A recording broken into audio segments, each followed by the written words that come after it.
कहबै छी जग के माता हमरा और नाता।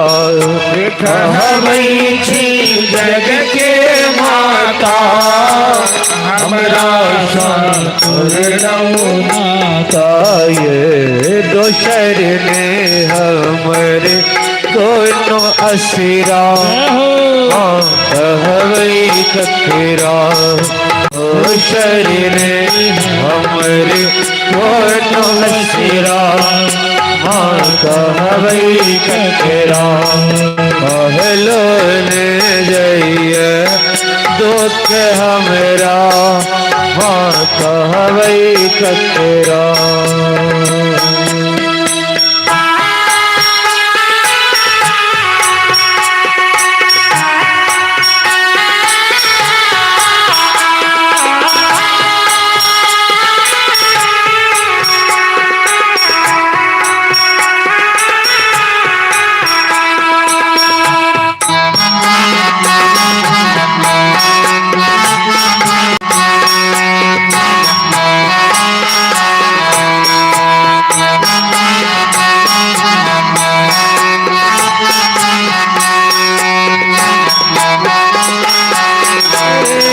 कहिते दुख तोर पटैया नौ नोर बहैया। कहिते दुख तोर पटैया नौर बहैया। कहिते दुख तोर पटैया नौर बहैया। कहिते दुख तोर पटैया नूर बहैया। दिलों की भाग हमरा कहबै ककरा। दिलों की भाग हमरा कहबै ककरा। सहलो ने जइए दुख हमरा कहबै ककरा। सहलो ने जइए दुख हमरा कहबै ककरा।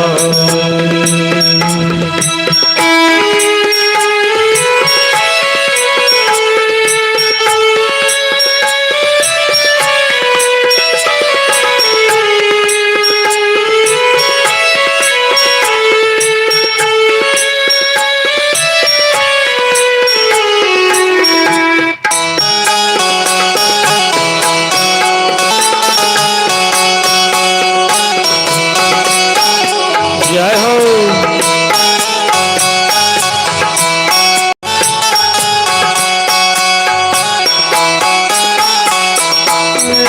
कनियो हमरो दिसता को आवो तो शरण में राखो। कखनो हमरो दिसता को आवो तो शरण में राखो। कनियो हमरो दिसता को आवो तो शरण में राखो। कनियो हमरो दिसता को आवो तो शरण में राखो। ये बेटा का बाझल जाल मकरा कहबै ककरा। बेटा का बाझल जाल मकरा सहलो ने जइए दुख हमरा कहबै ककरा। सहलो ने जइए दुख हमरा कहबै ककरा। सहलो ने जइए दुख हमरा कहबै ककरा। सहलो ने जइए दुख हमरा कहबै ककरा। जय जय श्री राधे। जीवन में जब नैया मझधार में फंसने लगे, जब अपने से उस कंट्रोल में नियंत्रण नहीं आने वाली हो तो भगवान को सौंप दीजिए। हाथों में पतवार उसी के, काबू में मझधार उसी के, डोरी सौंप कर तू देख एक बार, उदासी मन काहे को डरे, तेरा राम जी करेंगे बेड़ा पार। राम जी निश्चित ही बेड़ा पार करते हैं। जरा राम जी पर भरोसा करके तो देखो। राम जी के हाथ में पतवार सौंप कर देखो, जीवन का भार सौंप कर तो देखो। भगवती की प्रेरणा से सुकन्या ने अपने पति को पहचाना, उनके गले में जयमाला डाला और अश्विनी कुमार के वरदान से चवन ऋषि के नेत्र भी वापस आ गए, बुढ़ापा भी दूर हो गया। चवन ऋषि को बड़ी प्रसन्नता हुई ऐसी धर्म पत्नी प्राप्त करके। जीवन में यदि संगनी, सहचरी, अर्धांगिनी अनुकूल हो जाए तो गृहस्थी जीवन स्वर्ग बन जाता है। चवन ऋषि ने पूछा, सुकन्या तेरा तो ब्याह हुआ था, उस समय मैं बुढ़ा भी था, अंधा भी था,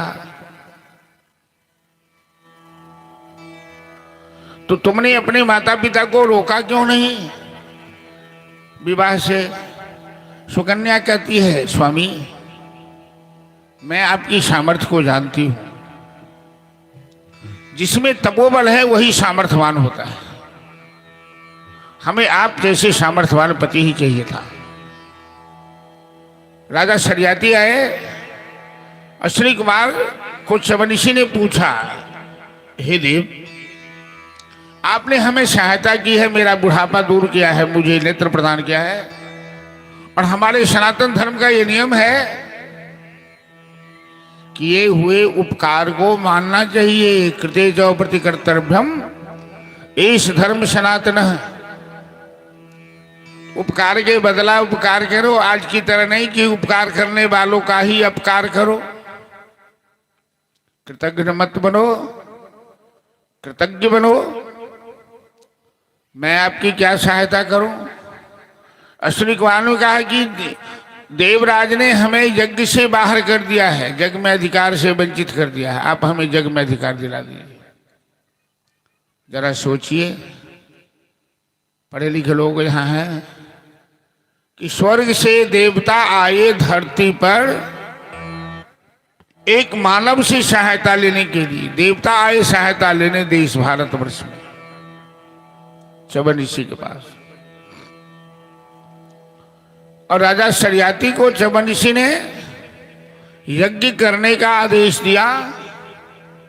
उस यज्ञ में अश्विनी कुमारों को अधिकार दिलाया, जबकि देवराज ने चवन ऋषि के ऊपर वज्र लेकर आक्रमण कर दिया। हंतुम तम आददे वज्रम सद्यो मन्नुरमर्षितः सौवज्रम स्तंभयामास भुजम इंद्रस्य भार्गव। तो चवन ऋषि ने अपने मंत्र बल से वज्र को भी स्तंभित कर दिया, देवताओं को भी स्तंभित कर दिया,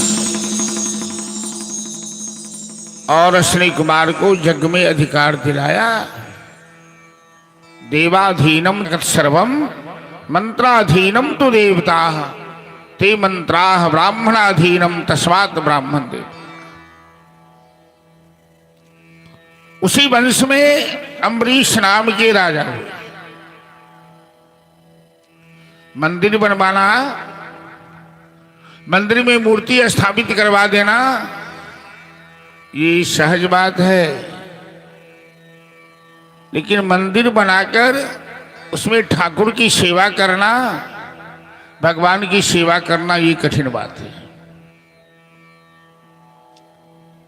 इसीलिए मंदिर तब बनवाने का प्रयास कीजिए समाज में जब उसकी सेवा की व्यवस्था हो जाए। वरना ज्यादा से ज्यादा मंदिर में भगवान भूखे मर रहे हैं। अपने घर में तो लोग व्यंजन बना के खाता है, भगवान को 100 ग्राम गुल्ली मिश्री भेज देता है भोग लगाने के लिए, और भगवान टुकुर टुकुर देखते रहते हैं।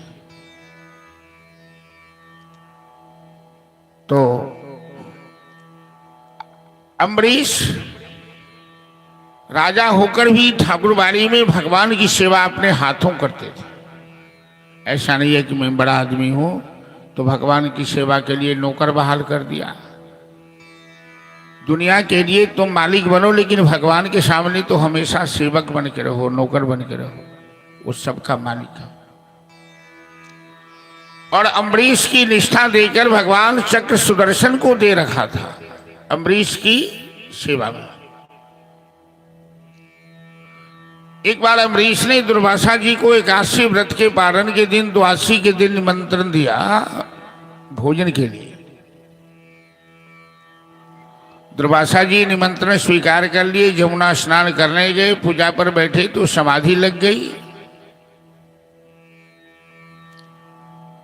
एकादशी का पारण द्वादशी में होता है, यदि त्रयोदशी प्रवेश कर जाए तो उससे पहले पारण हो जाना चाहिए।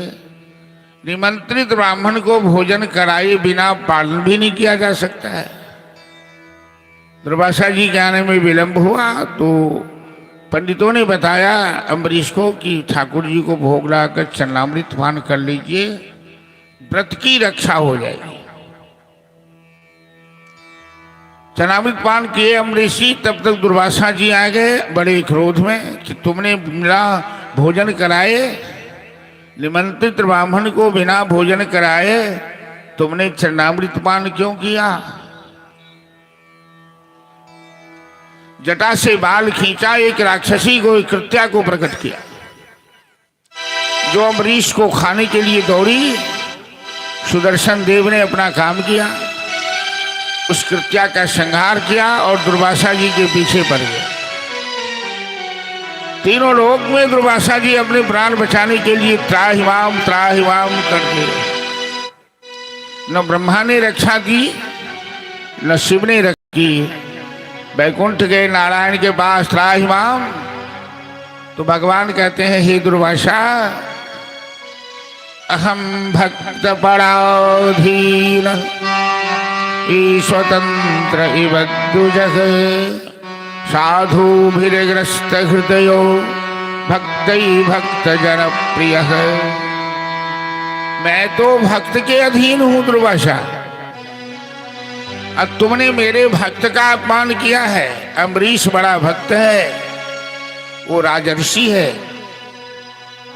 भगवान का स्वभाव होता है अपने मान सम्मान का ख्याल नहीं करते, पर अपने भक्तों के अपमान को सहन नहीं करते।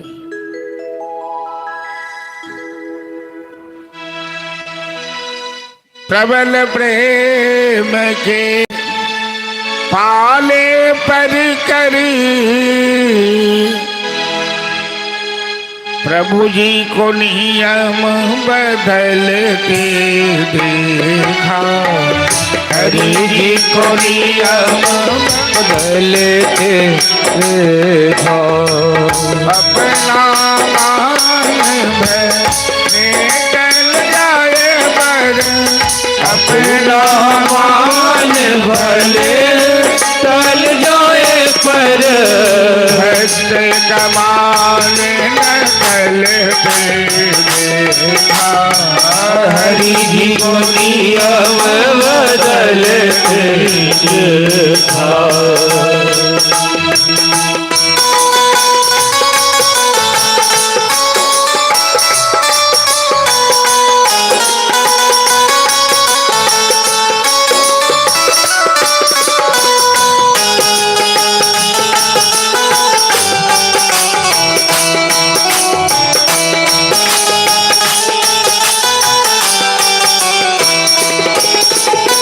जिनकी केवल कृपा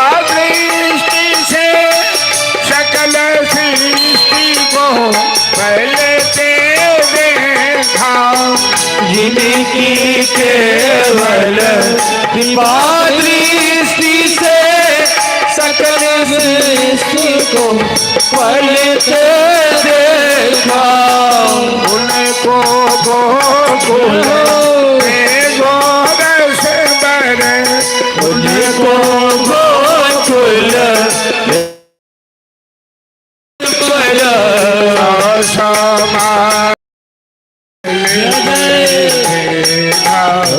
हरि बदल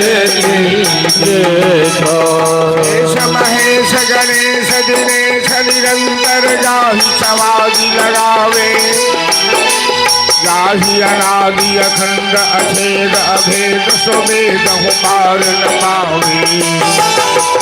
नारद से सुख व्यास रखे बज ठाकी रहे जहि पार न पावे। ताहि अहीर किछो हरिया छछिया भरि जांच बिनाश घटावे। दुनिया में बदलते देखो, प्रभु जी दुनिया में बदलते देखो।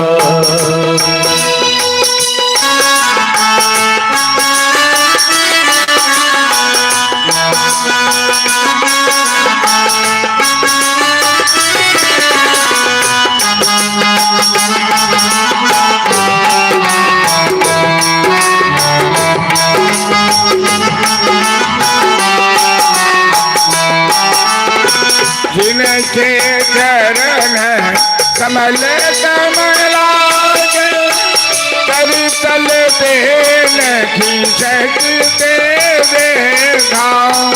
जिनके चरण कमल कमलाज, करि तल देन खींचते देखा।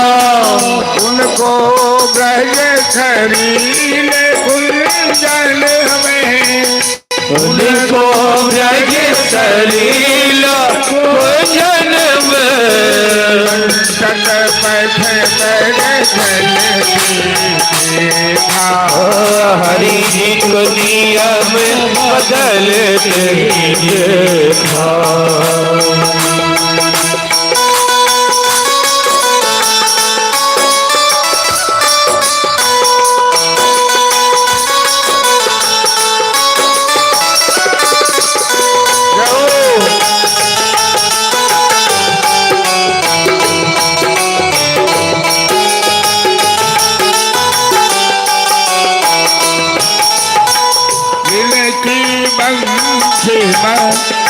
दृष्टि से सागर शब्द उछलते देखा।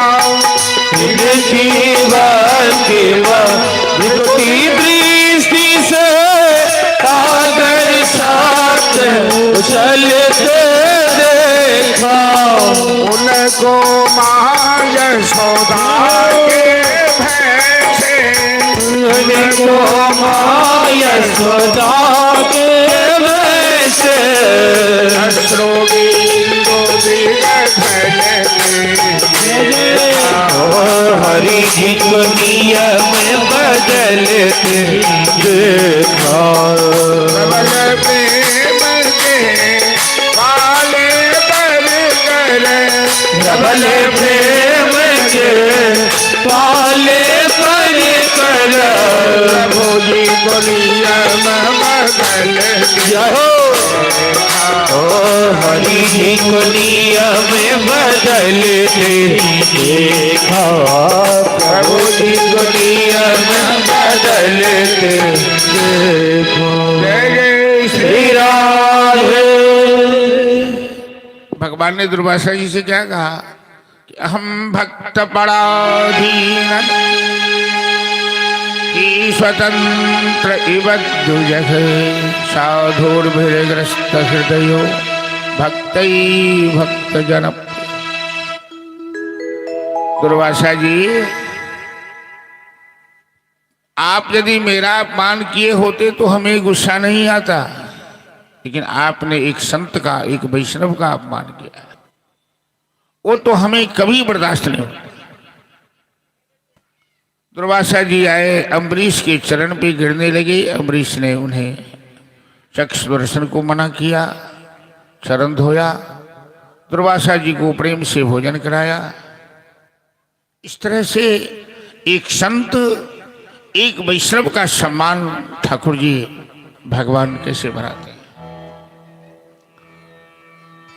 कभी भी किसी संत, किसी वैष्णव का अपमान नहीं करना चाहिए, किसी की निंदा नहीं करनी चाहिए। भगवान अपनी निंदा मान सम्मान का ख्याल नहीं करते, लेकिन संतों का यदि कोई निंदा कर दे, अपमान कर दे तो बर्दाश्त नहीं करते। इनके 7वें पीढ़ी में जाके सगर नाम के राजा हुए। जो राजा सगर 100 अश्वमेध यज्ञ की, 99 अश्वमेध यज्ञ तो कर चुके हैं।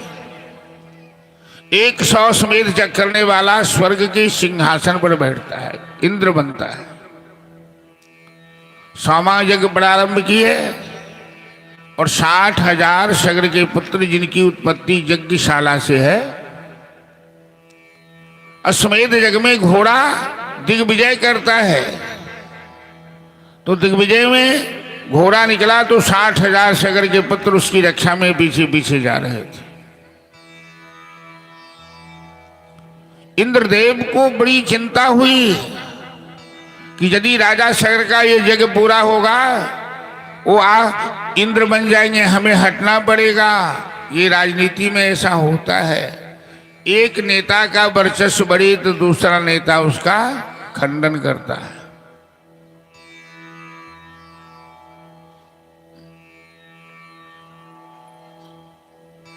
गोस्वामी तुलसीदास जी ने एक बड़ी सुंदर बात कही है मानस के अंदर, रामचरितमानस, कि सुख हार ले जाओ ये जरा स्वानली रखे मृगराज। कभी कभी देखिएगा कि कुत्ता सूखी हड्डी लेके जाता है, भागता है। कुत्ता को मांस नहीं मिले तो सूखी हड्डी चिबाता है, और सूखी हड्डी चिबाने से उसके दांत से रक्त बहता है, तो अपना रक्त ही वो चूसता है। उसको लगता है कि हमें हड्डी में से मिल रहा है। तो कुत्ता जब हड्डी लेके जाता है, कोई सिंह उस रास्ते से, कोई बाघ निकले तो कुत्ता हड्डी लेके छिप जाता है बाघ को, सिंह को देख। क्यों छिपता है? कि बाघ सिंह कहीं हमसे हड्डी न छीन ले। वो कुत्ता को मालूम नहीं कि सिंह मरा हुआ नहीं खाता, वो अपना शिकार करके खाता है। ऐसे ही इंद्र को हमेशा भय लगा रहता है, कहीं मेरा सिंहासन न छीन ले, तो बाधा डाला। उस घोड़े को छिपा दिया कपिल मुनि के आश्रम में गंगा सागर में, और ब्राह्मण का वेश धारण करके सगर पुत्रों को उत्तेजित किया कि तेरा घोड़ा, वहां भी बिछावर बिछा दीजिए कोई आदमी पीछे से, प्लास्टिक व्लास्टिक जहां भी हो, तो तेरा घोड़ा कपिल मुनि के आश्रम में छिपा हुआ है।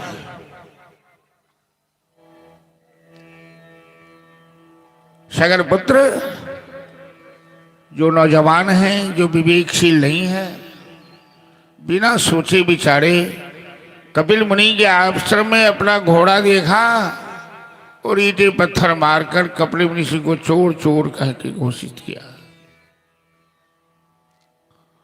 जब कपिल मुनि को बर्दाश्त नहीं हुआ ये अपमान, उनके मुंह से अग्नि की ज्वाला निकली और 60,000 सगर के पुत्र भस्म हो गए अग्नि की ज्वाला।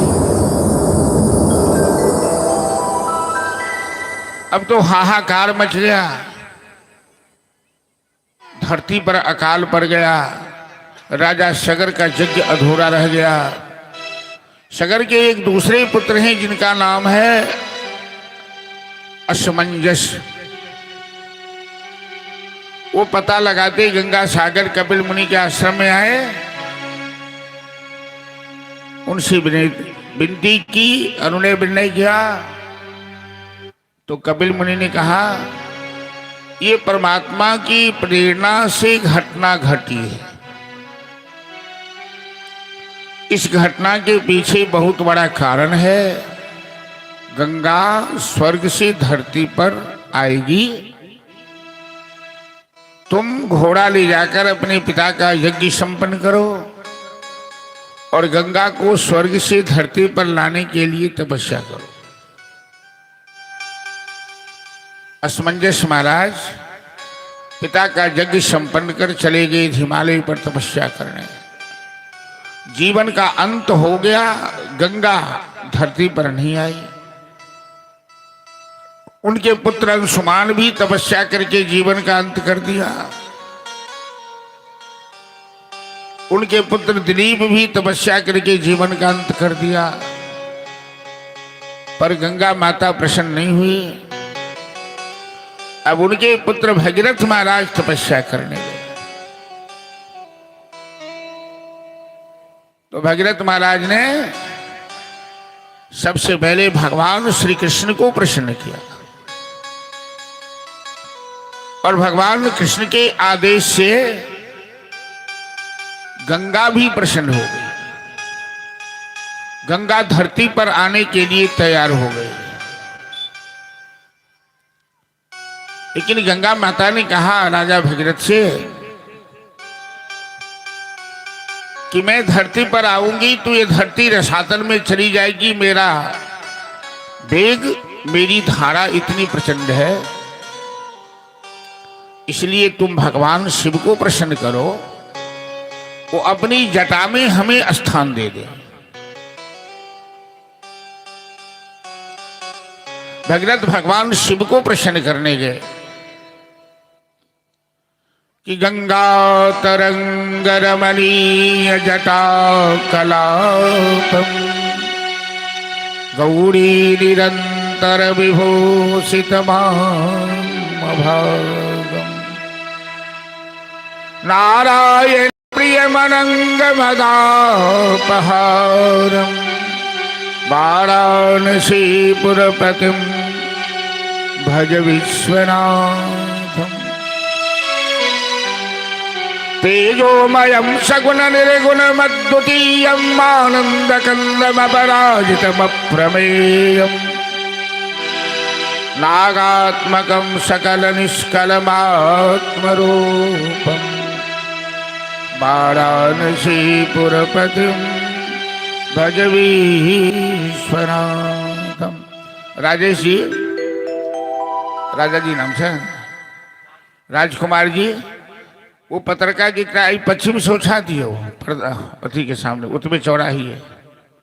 इमर लोग सब सेट के बैठी तो हम पाछा देवे, अब बड़का पाछा मोछा दियो।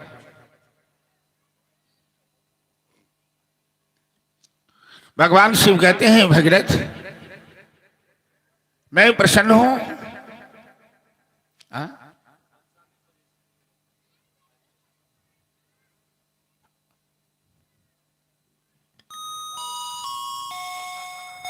हेलो, उन्हें बजी छे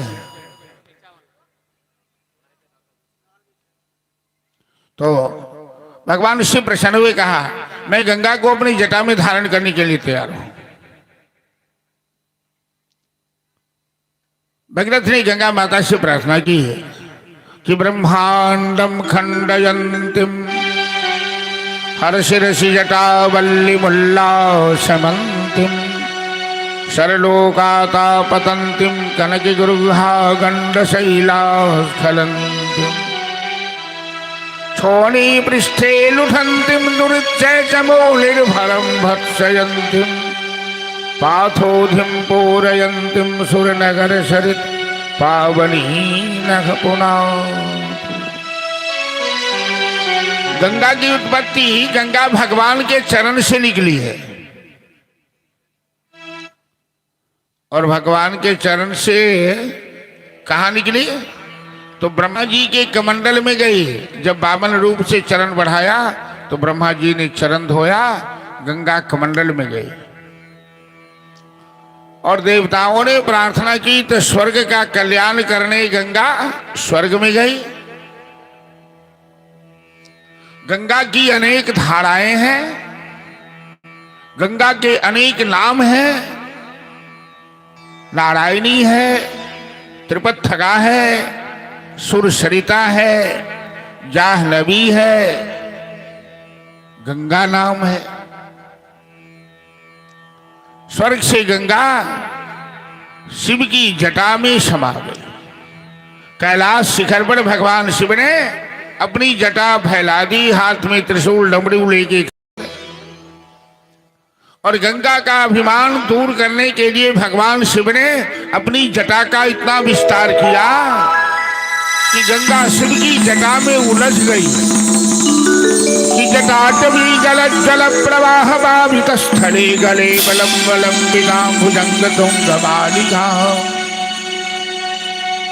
डमट डमट डमट डमन नाडमट डमरवयम चकोर शांत तांडवम तनोतु नः शिवं शिवम् जटाकटाह संभ्रमा भ्रमं विलिम्बनि निशरी विलोलवी शिवन्द्री विराजमान मूर्धनि धगत धगत धगत ज्वलल्ललाट पट्टभावते किशोर चंद्रशेखरी रति प्रतीक्षणम्।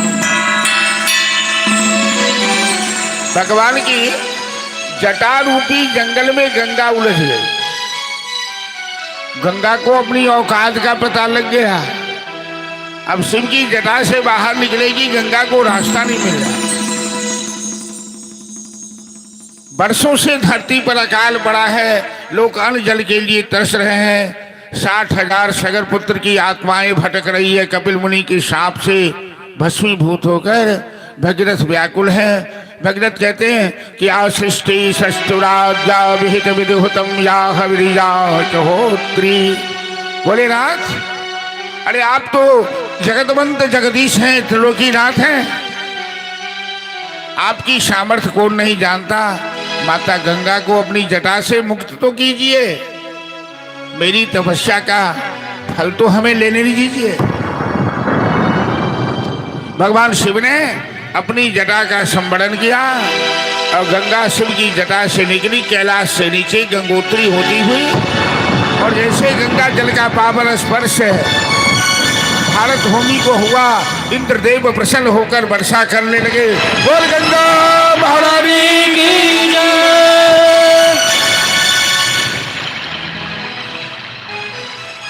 हिमालय से निकलकर गंगा ऋषिकेश हरिद्वार होते हुए भारतवर्ष को 2 भागों में बांटते हुए बीचों बीच आगे आगे भगीरथ, पीछे पीछे गंगा की धारा बहती जा रही है और गंगा गंगा सागर में समा गई।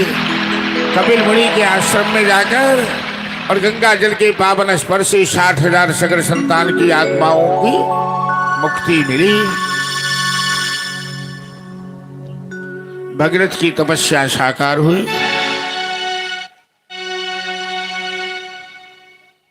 गंगा हमारे देश की पहचान है, गंगा हिंदुस्तान की मुस्कान है, गंगा हिंदुस्तान की पहचान है। और ऐसे ऐसे वीर पुरुष हमारे देश में भारत माता ने जन्म दिए हैं जो असंभव को संभव कर दिखाता है। स्वर्ग से गंगा को धरती पर लाना ये असंभव को संभव करने जैसा ही है। आज उस महापुरुष के त्याग तपस्या के परिणाम का फल है कि हम भारतवासी सीना ठोककर बुलंदी के साथ दुनिया वालों के सामने कहते हैं कि हम उस देश के वासी हैं जिस देश में गंगा बहती है। भारत के लिए भगवान का एक वरदान है गंगा, सच पूछो तो इस देश की पहचान है गंगा। भारत के लिए भगवान का एक वरदान है गंगा, सच पूछो तो इस देश की पहचान है गंगा। भारत के लिए भगवान का एक वरदान है गंगा, सच पूछो तो इस देश की पहचान है गंगा। भारत भारत के लिए भगवान का एक वरदान है गंगा। सच पूछो तो इस देश की पहचान है गंगा। हर हर गंगे हर हर हर हर गंगे हर हर। गिरिराज हिमालय की बेटी महान है गंगा। भारत माता के मस्तक का अभिमान है गंगा। गिरिराज हिमालय की बेटी महान है गंगा। भारत माता के मस्तक का अभिमान है गंगा। यह अपनी मातृभूमि पर एक एहसान है गंगा। लाखों करोड़ों होठों की मुस्कान है गंगा। गंगा ही हिंदुस्तान हिंदुस्तान है गंगा। सच पूछो तो इस देश की पहचान है गंगा। भारत के लिए भगवान का एक वरदान है गंगा। सच पूछो तो इस देश की पहचान है गंगा। हर हर गंगे हर हर हर हर गंगे हर हर। लाखों करोड़ों मंदिर हैं उसके किनारे। मंगल ध्वनिया होती है जहाँ शाम सगारे। लाखों करोड़ों मंदिर है इसके किनारे। मंगल ध्वनिया होती है जहाँ शाम सगारे। युग युग से इस माता ने हमारे भाग्य संभाले।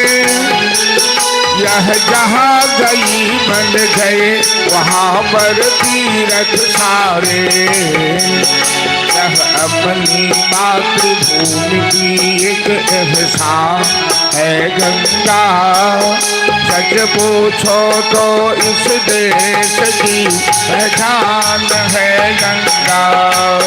भारत के लिए भगवान का एक वरदान है गंगा।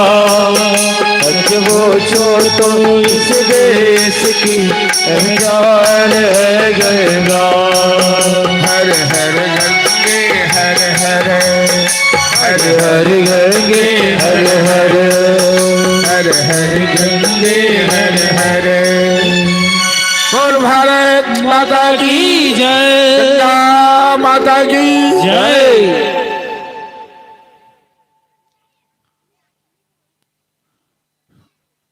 भारतवर्ष आर्यों की भूमि है, ऋषि मुनियों की भूमि है। ये राम कृष्ण की भूमि है। दुनिया में इसकी तुलना में कोई देश नहीं। दुनिया में भारतवर्ष की सभ्यता और संस्कृति का कहीं कोई जवाब नहीं है। प्रीत यहाँ की रीत सदा, मैं गीत वहां के गाता हूं। भारत का रहने वाला हूं, भारत की बात सुनाता। विश्व में हिंदुस्तान ही एक ऐसा देश है, इतनी ममता नदियों को भी जहां माता कह के बुलाते हैं, इतना आदर इंसान तो का यहां पत्थर भी पूजे जाते हैं। हम भारतवासी बड़े गौरव के साथ अपनी मातृभूमि की जयकारा लगाते हैं। आपने कहीं सुना विदेशों में पाकिस्तान माता की जय, अमेरिका माता की जय, लंदन माता की जय? लेकिन हम हिंदुस्तानी, हमारे अंदर वो संस्कार है, हमारे रग रग में वो सभ्यता व्याप्त है। अपनी मातृभूमि की मिट्टी को चंदन समझ के बंधन करते हैं, सर से लगाते हैं और गौरव के साथ कहते हैं, प्रेम से बोलो वंदे मातरम, भारत माता की जय।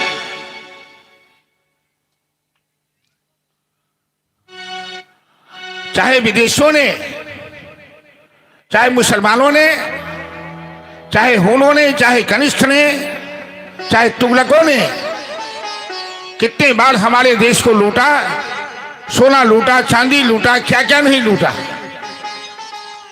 प्राचीन इतिहास गवाह है, 12 बार इस देश को लूटा है विदेशियों ने। सोने चांदी लूटा, मंदिरों को तोड़ा, लाइब्रेरियों में आग लगाई, विद्यालय को जलाया, क्या क्या नहीं किया। हिंदुस्तान के गौरव को नीचे दिखाने के लिए, हिंदुस्तान की शान शौकत को मिट्टी में मिलाने के लिए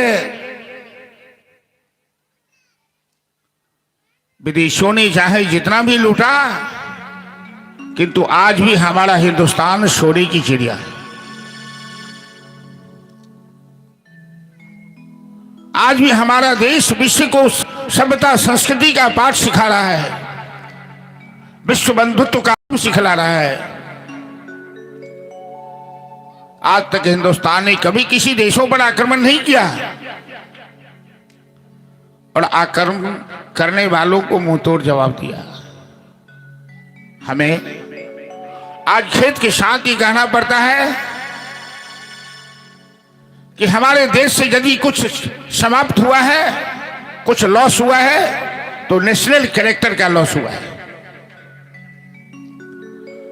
आज हिंदुस्तान में रहने वाले अपने को हिंदुस्तानी नहीं कहते, राष्ट्र को राष्ट्र नहीं समझते, मातृभूमि नहीं समझते, राष्ट्रीय संपत्ति को अपनी संपत्ति नहीं समझते।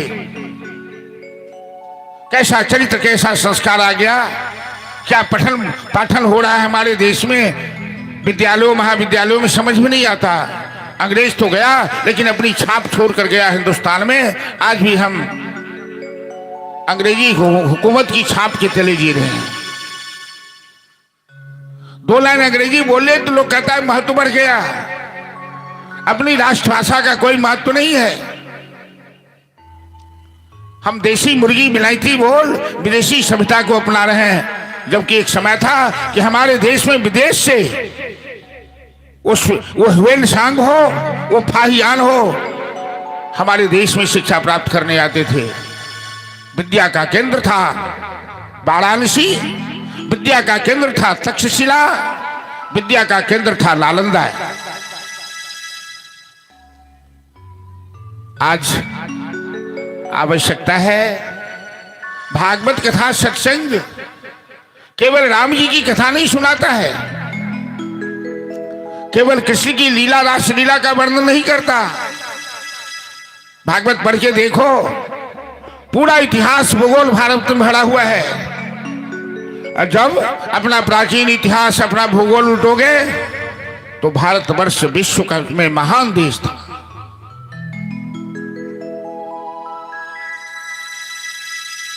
यही एक देश है जहां गाय को पशु नहीं माना जाता, गाय को माता कहा जाता है। गावो विश्वस्य मातरः, गाय माता है। हम गाय को पशु नहीं कहते। हमारे देश में गाय की सेवा के लिए कृष्ण अवतार लेते हैं गोपाल बन के। गाय के दूध दही घी से पंचामृत बनता है। बिना गाय की सहायता से जग संपन्न नहीं होता। लेकिन दुख की बात है कि आज हिंदुस्तान में हजारों लाखें गाय करती है और हमारे हिंदू ही राजनीति करने वाले कहते हैं कि गोहत्या कोई खराब चीज नहीं है। गोहत्या का समर्थन करते हैं। गाय रोकर बार बार कन्हैया को बुलाती है, बलराम को बुलाती है कि भारत में फिर से आ जाना बलराम कन्हैया, देखो इस भारतवर्ष में रोती है तेरी गैया। हम देशवासियों को हमें जगना होगा, अपने राष्ट्र के महत्व को समझना होगा, अपनी मातृभूमि के महत्व को समझना होगा। हमें राष्ट्र के लिए जीना होगा, राष्ट्र के लिए सोचना होगा। हमारा देश महान है। देश है तो हम हैं, धर्म है तो हम हैं। यदि धर्म नहीं तो हम नहीं, हमारा राष्ट्र नहीं। हमारा धर्म विश्व को ज्ञान देता है, विश्व में महान है, सबसे अनादि धर्म है सनातन धर्म। कोई साबित नहीं कर सकता विश्व में कि सनातन धर्म से पहले कोई धर्म था, ऐसा कहीं कोई प्रमाण नहीं है। आज से 1893 में स्वामी विवेकानंद ने विश्व धर्म सम्मेलन शिकागो में साबित कर दिया था कि हिंदुस्तान का धर्म सनातन धर्म सबसे पुराना धर्म है। जितने भी धर्म निकले हैं सब हिंदुस्तान के सनातन धर्म की औलाद है, संतान है। हमारा सनातन धर्म सबसे महान है। आज हमारी पाठशालाओं में, विद्यालयों में जब हमारे देश की छात्र छात्राएं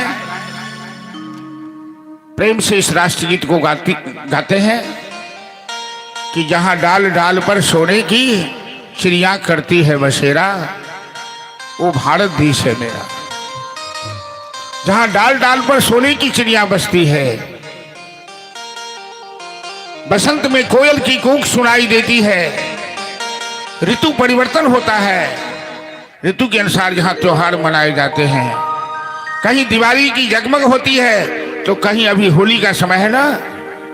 कल संजय जी बोले थे होली मास है, लेकिन हम भूल गए। आज याद है कि होली मास है। राम जी ससुराल में आएंगे तब हम लोग होली को याद करेंगे। कहीं दिवाली की जगमग है तो कहीं होली के मेले हैं, कहीं रंग अबीर गुलाल उड़ते हैं, कहीं मिलन होता है। चलिए, जहां डाल डाल पर सोने की चिड़िया करती है। फॉलो से ज्यादा फॉलो। गुरुर्ब्रह्मा गुरुर्विष्णु गुरुर्देवो महेश्वरा गुरुर्साक्षात् परम ब्रह्म तस्मै श्री गुरुवे नमः। बोले भारत माता की जय। जहाँ डाल डाल पर सोने की चिड़िया करती है बसेरा, ओ भारत देश है मेरा, ओ भारत देश है मेरा। डाल डाल पर सोने की चिड़िया करती है बसेरा, ओ भारत देश है मेरा, ओ भारत देश है मेरा। सत्य अहिंसा और धर्म का पग पग लगता डेरा, ओ भारत देश है मेरा, ओ भारत देश है मेरा। जय भारती जय भारती।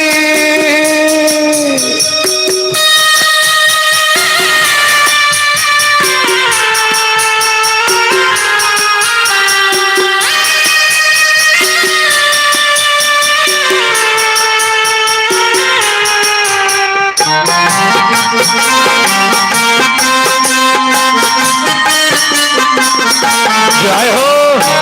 प्रेम से ताली बजाते हुए भारत माता के नाम पर।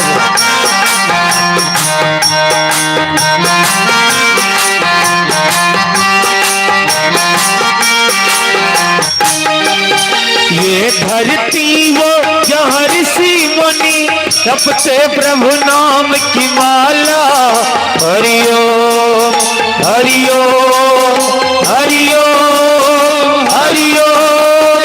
जहाँ हर बालक एक मोहन है और राधा की वाला, और और राधा के वाला, यहाँ सूरज सबसे पहले आकर डाले अपना डेरा।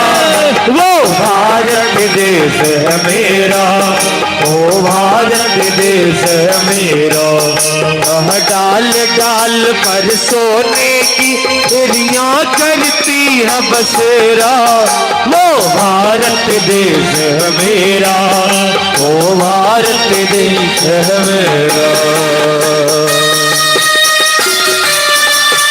जय हो।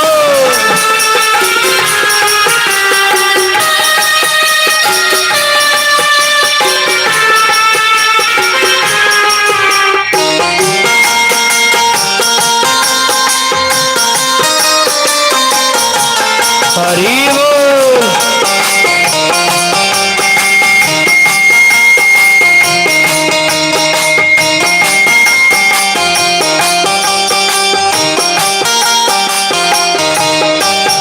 अलबेलों की इस धरती पर त्योहार भी है, अलबेले अलबेलों की इस धरती पर त्योहार भी है, अलबेले। कहीं दिवाली की जगमग, कहीं होली के हैं मेले। कहीं दिवाली की जगमग, कहीं होली के हैं मेले। कहीं होली के हैं मेले। जहाँ राग रंग और हंसी खुशी का चारों ओर बसेरा। वो भारत देश है मेरा, वो भारत देश है मेरा। डाल डाल पर सोने की चिड़ियाँ करती है बसेरा। ओ भारत देश है मेरा, ओ भारत देश है मेरा।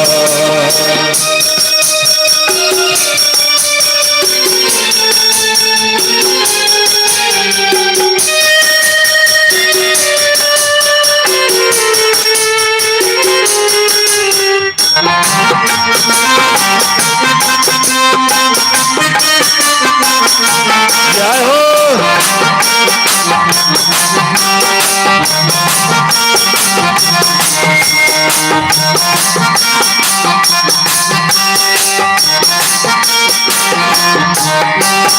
जहाँ आसमान से बातें करते मंदिर और शिवालय। जहाँ आसमान से बातें करते मंदिर और शिवालय। किसी नगर में किसी द्वार पर कोई न ताला डाले। किसी नगर में किसी द्वार पर कोई न ताला डाले। कोई न ताला डाले। और प्रेम की बंसी जहाँ बजाता आए शाम सवेरा।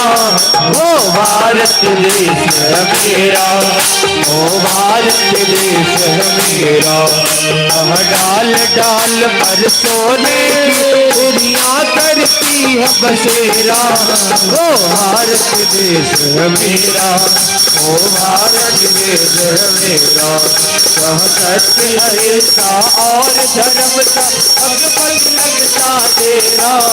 वो भारत देश है मेरा, वो भारत देश है मेरा।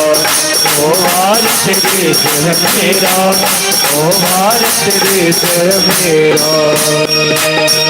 बोल भारत माता की जय।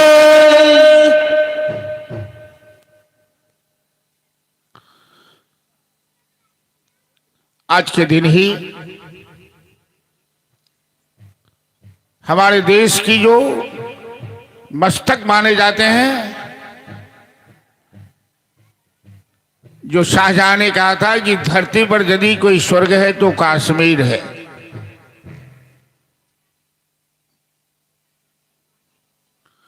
क्या बोलते हैं उसको, पुलवामा अटैक।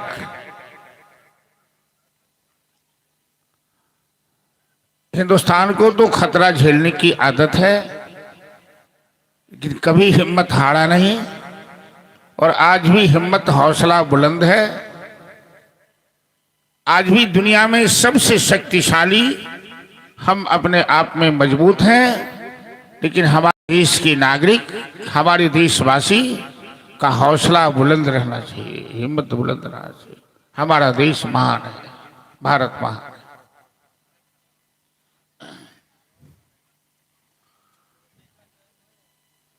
ऐसा कोई शास्त्र नहीं, कोई कविता नहीं, कोई कवि नहीं जो गंगा की महिमा का वर्णन नहीं किए हो।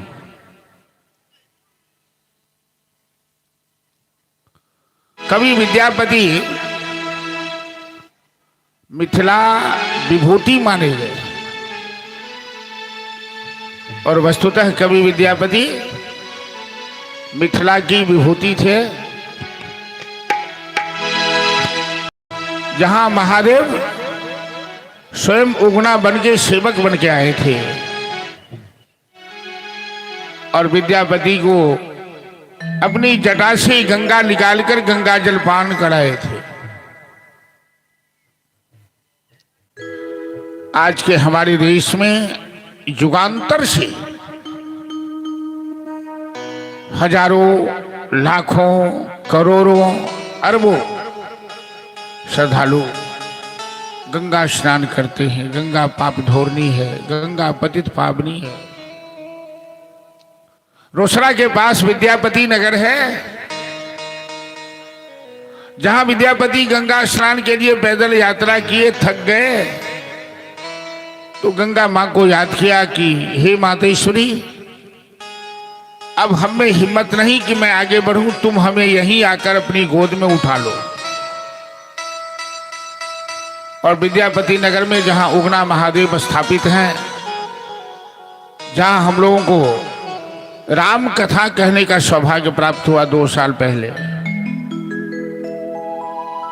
गंगा वहां आकर विद्यापति को अपने गोद में ले ली। और विद्यापति के जीवन की अंतिम रचना है गंगा मैया की वंदना।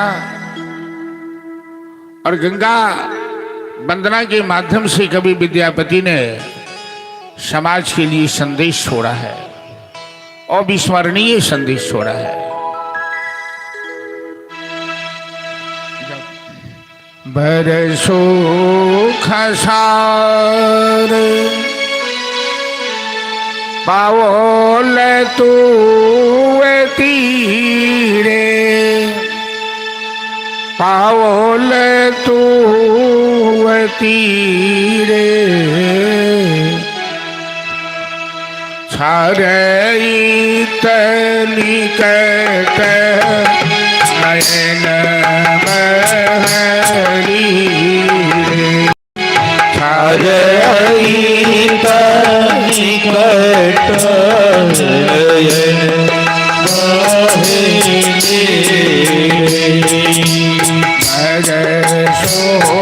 खसार आवले तू आवले तो तीरे,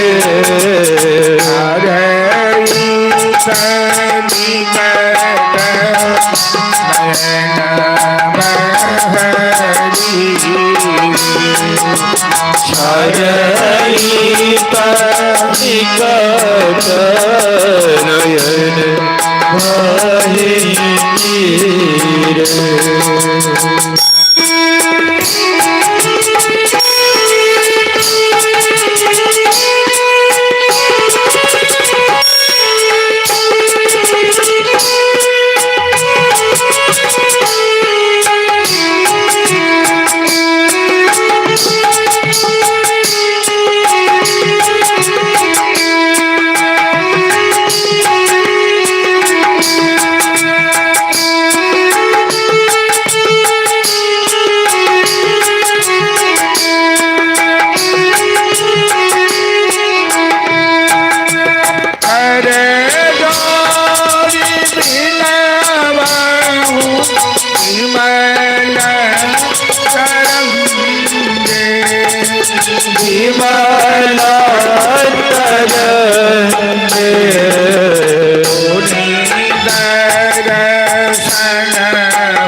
होई फूलमती गले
विद्यापति जी अपने जीवन के अंतिम काल की रचना के माध्यम से श्रद्धालुओं को बड़ा सुंदर संदेश दिया है। जरा ध्यान से सुनेंगे। एक अपराध क्षमा मोर जानी। विद्यापति जी कहते हैं कि हे गंगा माँ, भक्तों के द्वारा जब भी गंगा स्नान भक्त आते हैं तो एक अपराध स्वाभाविक रूप में हो जाता है। कौन सा अपराध? तो परसल माय पाय तुए पानी। जिस गंगा जल से हम शालिग्राम को स्नान कराते हैं, देवताओं को मस्तक पर चढ़ाते हैं, भगवान शिव को चढ़ाते हैं, उस गंगा जल में पांव लगाना, चरण डालना अपराध होता है। लेकिन भक्तों की मजबूरी ऐसी है कि यदि गंगा में चरण स्पर्श न कराए तो स्नान होगा कैसे। इसलिए गंगा जी में प्रवेश करने से पहले सभी श्रद्धालुओं को प्रणाम कर लेना चाहिए, क्षमा मांग लेना चाहिए। यही विद्यापति जी कहते हैं। दूसरी बात कि हम लोग जब भी गंगा स्नान के लिए जाएं तो गंगा जी में प्रवेश करने से पहले प्रणाम तो करें ही, गंगा की पवित्रता की रक्षा करें। मैंने देखा है बहुत सी महिलाओं को गंगा के किनारे मुंह धोते हुए दातमन से, और दातमन की कुच्ची गंगा जी में फेंक देती है। तेल शैम्पू लगाकर नहाते हुए, जिससे गंगा जल दूषित होता है। जो शास्त्र कहता है कि गंगा स्नान के समय तेल शैम्पू लगाकर गंगा में गोते मत लगाइए। डुबकी लगाते समय मुंह बंद करके डुबकी लगाइए, ताकि लोगों का जो स्वभाव होता है, स्नान किया अब मुंह में जो पानी आया कुल्ला करके फेंक दिया। तो गंगा जी में कुल्ला फेंकना तो अपराध है, तेल संपूर्ण साबुन लगाना अपराध है। गंगा में कपड़ा भी मत खींचिए। स्नान करके भीगे हुए कपड़ा पहन के अपनी जगह पर आइए, वहां कपड़ा दूसरे जल से धोइए। गंगा जल में ऐसा कोई काम मत कीजिए जो उसकी पवित्रता पर कोई चिन्ह उठे। विद्यापति ने यह संदेश दिया है। और भागवत कथा के माध्यम से गंगा अवतरण के प्रसंग में मैंने आप लोगों से ये निवेदन किया है कि जे गंगा स्नान जाए तो पहले प्रणाम करी, ओई में कुल्ला नहीं करी, ओई में कपड़ा नहीं खींची, ओई में तेल शैम्पू साबुन नहीं लगावी। ये गंगा जी के गंगा स्नान की मर्यादा है। ऐसे ऐसे पुरुष इतिहास जिनके चरित्र का, जिनके शौर्य का गान करता है।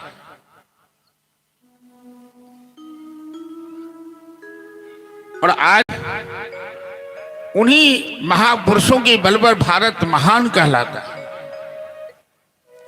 उसी वंश में दिलीप नाम के राजा हुए, जो गुरुकुल में जाकर 21 दिन तक गाय चरवाही किए। दिलीप को कोई संतान नहीं हो रही थी। गुरुजी ने कहा, गौ माता के आशीर्वाद से ही तुम्हें संतान होगी। जहां गाय की सेवा होती है वहां वंश नाश नहीं होता है, वंश की वृद्धि होती है। और दिलीप अपनी महारानी सुदक्षिणा के साथ गौ सेवा करने लगे तो गौ माता ने दिलीप की परीक्षा ली। एक सिंह ने गाय पर आक्रमण किया और राजा जब लड़ाई में उस सिंह से नहीं सक पाए तो अपने प्राण की बाजी लगा दी। दिलीप ने कहा सिंह से, क्या आप पहले हमें खा लो तो गाय को खाना, ये मेरे गुरुजी की गाय है। हम भारतवासी गाय को माता मानकर पूजते हैं और हमारे सामने हमारी माता की हत्या मत करो। जबकि सिंह ने कहा कि तुम जिंदा रहोगे तो हजारों गाय गुरुजी को दे दोगे, एक गाय के लिए प्राण क्यों गंवाते हो। तो राजा दिलीप ने कहा कि ये राजा के चरित्र पर दाग है कि एक राजा एक गाय की रक्षा नहीं कर सकता, वो राजा कहलाने का अधिकारी नहीं है। ये हमारा इतिहास है, ये हमारी संस्कृति है। इस देश में एक एक गाय की रक्षा के लिए राजे महाराजे अपने प्राण की आहुति तक दे देते थे। उन्हीं दिलीप का पुत्र हुए रघु महाराज। गौ माता के आशीर्वाद से रघु इतने प्रतापशाली राजा हुए क्योंकि सुखदेव जी सूर्य वंश का इतिहास गिना रहे हैं, जिस वंश में राम का जन्म होने वाला है। रघु इतने प्रतापशाली हुए कि सूर्य वंश का नाम बदल दिया, रघुवंश नाम पड़ा। रघु के पुत्र अर्ज और अर्ज के पुत्र महाराज दशरथ हुए, जिनके घर राम लक्ष्मण भरत शत्रुघ्न चारों भाई का अवतार होता है। भरत की दशरथ महाराज की 60,000 वर्ष की उम्र हो गई है। त्रेता युग की बात है, कोई पुत्र नहीं था। गुरुकुल में जाकर रोने लगे गुरुजी के सामने। गुरुजी, हमें लोक निपुत्र कहता है, आप जैसे गुरु के सामर्थ्यवान गुरु के रहते हुए। ध्यान लाकर वशिष्ठ जी ने बताया कि धरहु धीर होए हैं सुतचारी। ए महाराज, धैर्य धारण करो, तुम्हें तो 4 पुत्र होने वाला है और ऐसा पुत्र होगा जो संसार में कभी किसी को पुत्र नहीं हुआ होगा। गुरु वशिष्ठ की अध्यक्षता में सुमेध यज्ञ और पुत्रिष्टि यज्ञ का आयोजन हुआ। ऋषि श्रृंग के आचार्यत्व में अग्निदेव ने खीर प्रसाद दिया स्वर्ण पात्र में। गुरु के आदेशानुसार दशरथ जी ने तीनों रानियों में प्रसाद को बांटा। और जानते हैं, इसी प्रसाद से अंजनी कुमार हनुमान जी का भी जन्म है। कैकेयी के हाथ में जब दशरथ जी ने प्रसाद दिया तो कैकेयी झगड़ा करने लगी, क्योंकि कौशल्या बड़ी थी तो सबसे पहले कौशल्या को दिया। सबसे पीछे केकई को दिया। केकई झगड़ने लगे कि हमें सबसे पीछे क्यों दिया। पति के साथ कभी भी धर्म पत्नी को कलह नहीं करनी चाहिए, पति के दिल को दुखाना नहीं चाहिए, वरना जीवन में कष्ट होता है। केकई झगड़ा कर रही थी, इसी बीच में चिल्लाया, केकई के हाथ से खीर लेके उड़ गया। मुंह देखती रह गई केकई। उसी समय हनुमान जी की माता अंजना देवी वृषभाचल पर्वत पर तपस्या कर रही थी।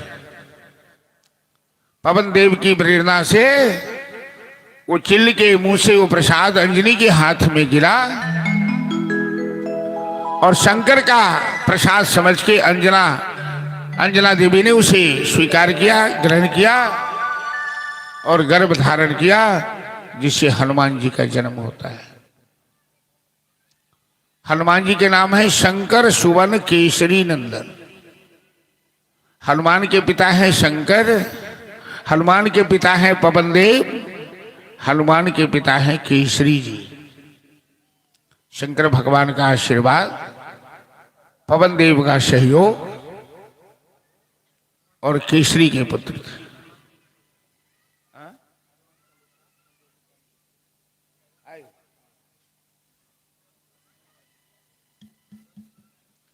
संजय जी को कुछ लगता है थोड़े ही राम विवाह की भी घोषणा कर दी है। हनुमान चालीसा करेंगे तो 10 मिनट तो लग ही जाएगा। तो चलिए, मंगलवार है और हनुमान जी की चर्चा भी हो गई है संयोग से। जब राम जी की ओर मुड़ते हैं तो हनुमान जी तो ऐसे ही टपक जाते हैं, क्योंकि हनुमान जी के बिना राम जी का कोई अस्तित्व ही नहीं रह जाता है। आज राम जी का विवाह है। देखियो, आई कल देखे छे कोटा बरियाती टाइम पर अबै छे, कखन आयत कखन खायत कखन जायत। तो विवाह के दिन में है भागवतों कथा के की टाइम है से नहीं कह सके छी। चलो हनुमान चालीसा कह ली।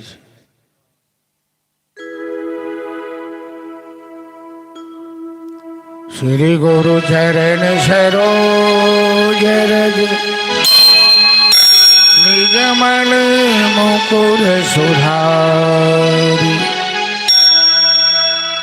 वरनौ रघुबर विमल जसो, जो दायक फल चारि। बुद्धिहीन तनु जानिके, सुमिरौ पवन कुमार। बल बुद्धि विद्या देहु मोहि, हरहु कलेश विकार। जय हनुमान ज्ञान गुण सागर, जय कपीस तिहुँ लोक उजागर। अतुलित बल धामा, अंजनी पुत्र पवन सुत। तुम्हारे तेरे राम दुआरे, तुम रखवारे। होत न आज्ञा बिनु पैसारे, सब सुख लहे तुम्हारी शरणा। तुम रक्षक काहू को डरना।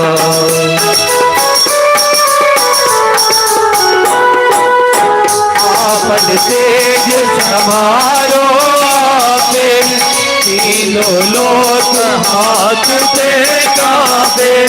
भूत पिशाच निकट नहीं आवे, महावीर जब नाम सुनावे। रोग हरे सब पीरा, जपत निरंतर हनुमत वीरा। संकट से हनुमान छुड़ावे, मन क्रम वचन ध्यान जो लावे।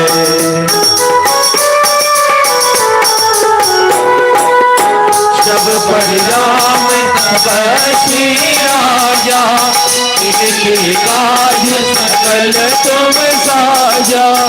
और मनोरथ जो कोई लावे, सोई अमित जीवन फल पावे। आयो युग पर ताप तुम्हारा है, पर तेरी जगत को जियारा। साधु संत के तुम रखवारे, असुर निकटन राम दुलारे।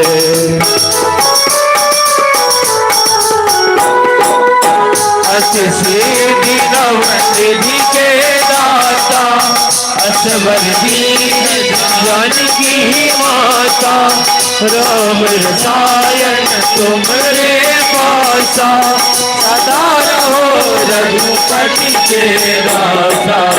तुम्हारे भजन राम को पावे, जन्म जन्म के दुख बिसरावे। अंत काल रघुवरपुर जाई, जहाँ जन हरि भक्त कहाई।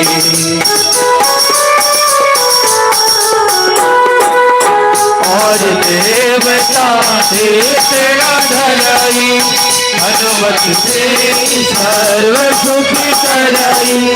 संकट कटे जिते सब पीरा, जो सुमिरे हनुमत बलबीरा।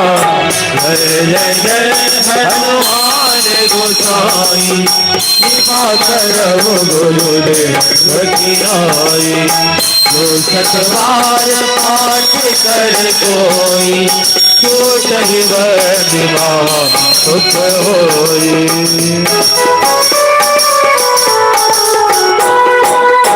जो यह पढ़े हनुमान चालीसा, होय सिद्धि साखी गौरीसा। तुलसीदास सदा हरिरा, नाथ हृदय मम लेना। नाथ हृदय मम डेरा। पवन तनय संकट हरण, मंगल मूरति रो। राम लखन सीता सहित, हृदय बसहु सुरभू। बोलो बजरंग बली की जय।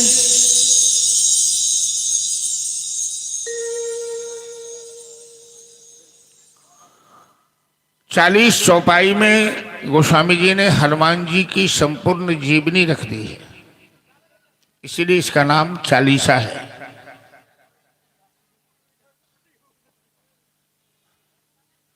और इसकी श्रुति फल में बताया, संकट कटे मिटे सब पीरा। सभी संकट सभी पीड़ा दूर हो जाती है जो सुमिरे हनुमत बलबीरा।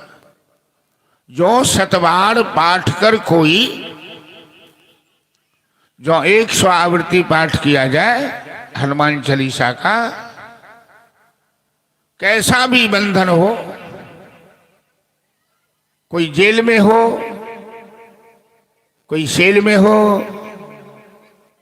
जमानत नहीं हो रही हो, सच्चे दिल से 100 आवृत्ति हनुमान चालीसा का पाठ कर लिया जाए तो बजरंग बली की कृपा से मनोकामना सिद्ध होती।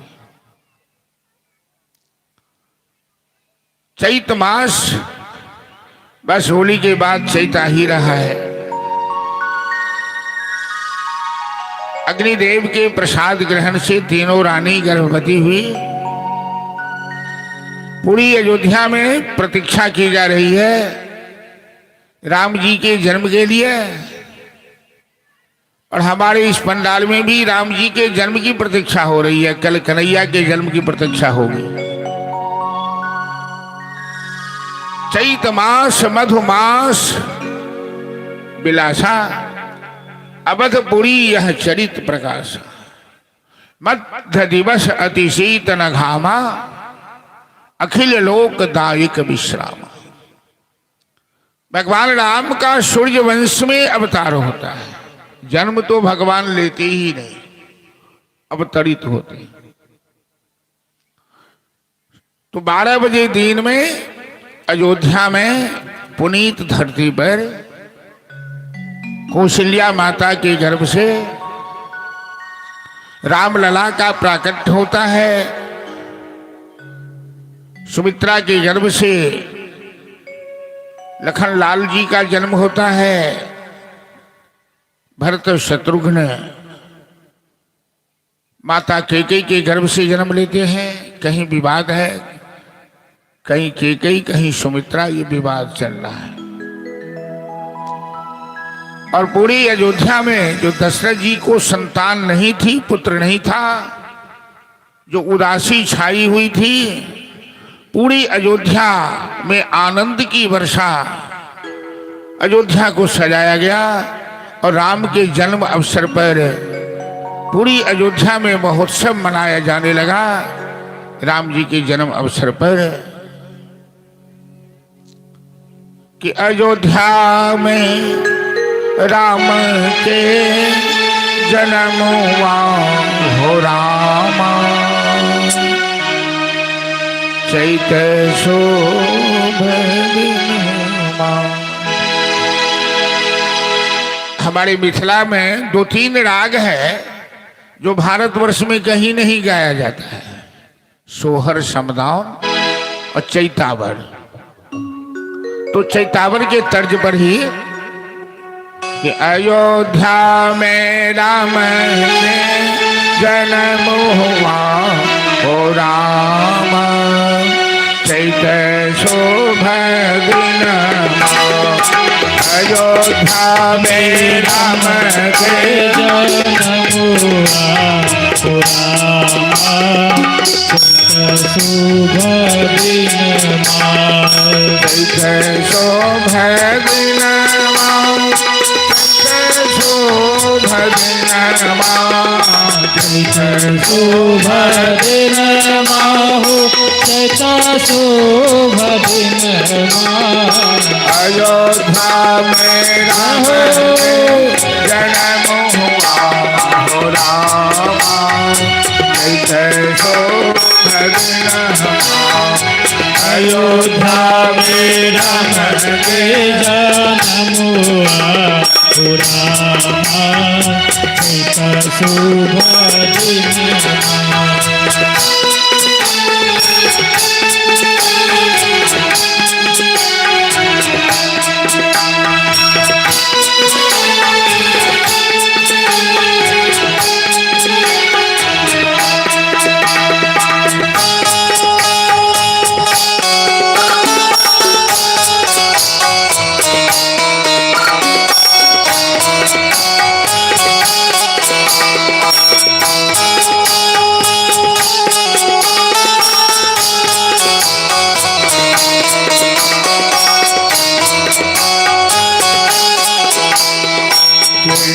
काके रामचंद्र काक लक्ष्मण, काके रामचंद्र काक लक्ष्मण। काक भरत सुमन हो राम, चैत शोभ दिनमा। काके भरत शत्रुघ्न हो रामा, चैत शोभ दिनमा। कौशल्या के रामचंद्र सुमित्रा के लक्ष्मण, कौशल्या के रामचंद्र सुमित्रा के लक्ष्मण। कौशल्या के रामचंद्र सुमित्रा के लक्ष्मण। कौशल्या के रामचंद्र सुमित्रा के लक्ष्मण। कैकेयी के भरत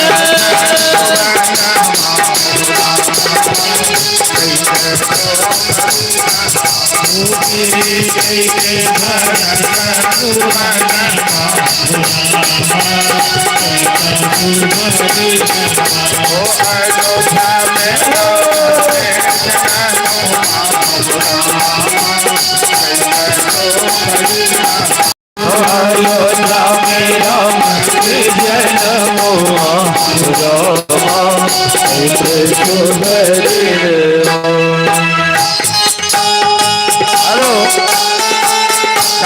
भीतर।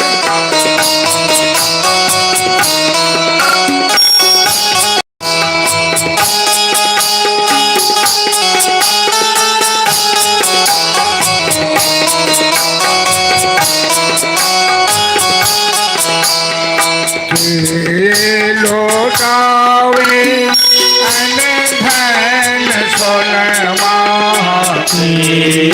लुटावे अनदान सोनमा लोटावे अन धन सोनमा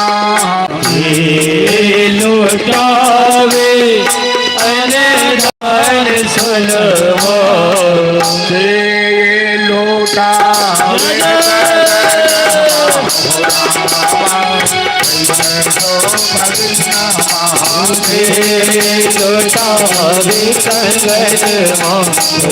रामा ऐसे शोभदिल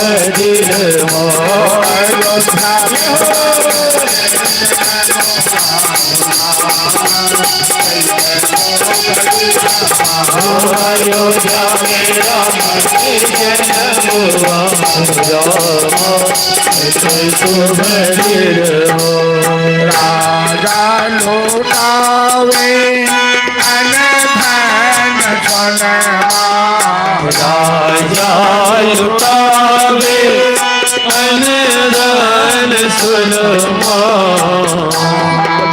लोटावे अन धन सोनमा राजा लुटावे अनदान सोनमा।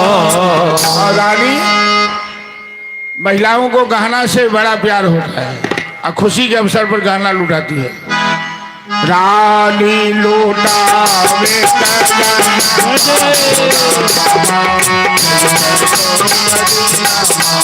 रानी लुटावे कंगन रामा ऐसे शोभदिल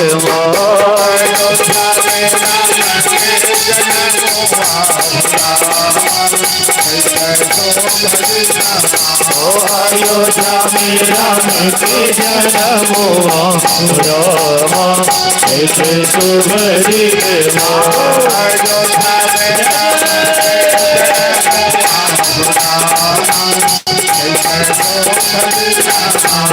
अयोध्या में राम के जन्म हुआ रामा ऐसे शोभदिल राम लला सरकार की जय। ऑपरेटर कहाँ गए भगली हो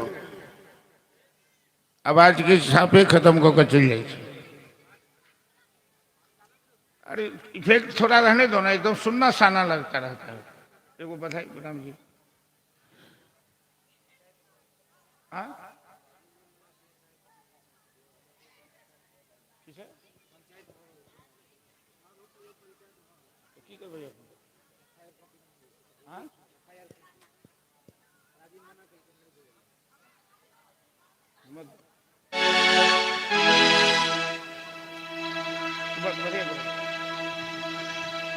चलिए राम जी की एक और बथैया फिर कथा को आगे बढ़ाएंगे। बोले रामलला सरकार की जय। प्रकटे है चारो भैया अवध में बाजे बधैया। अहाँ सब ताली नहीं बजबै छी, भगवान के दरबार में बैसल छी, कनी ताली बजाओ। ताली बजाब तो ठंडा जे लगैया भाग जात ठंडा। अब तो ओनाहु ठंडा नहीं है, कनी प्रेम से ताली बजा के भजन में संग दियो और आनंद लियो। प्रकटे है चारों भैया अवध में बाज बधैया। प्रकटे है चारों भैया अवध में बाज बधैया। प्रकटे है चारों भैया अवध में बाज बधैया। प्रकटे है चारों भैया अवध में बाज बधैया। बाज बधैया हो बाज बधैया, बाज बधैया हो बाज बधैया। बाजे बधैया बाजे बधैया बाजे बधैया ओ बाजे बधैया। प्रगटे हैं चारों भैया आवाज में बाजे बधैया। प्रगटे हैं चारों भैया आवाज में बाजे बधैया।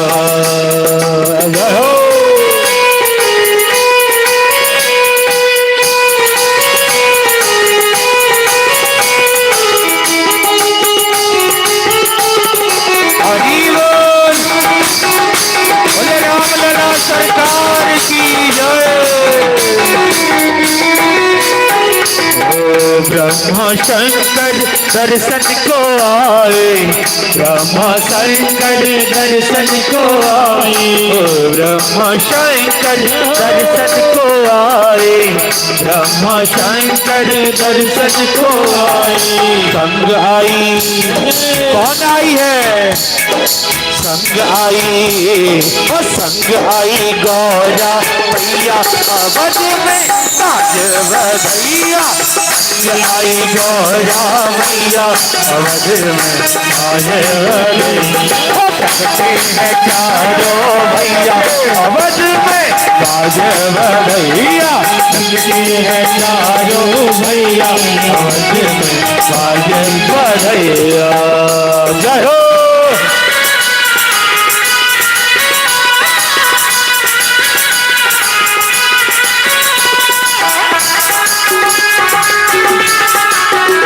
हरी बोल ताली हो जाते हुए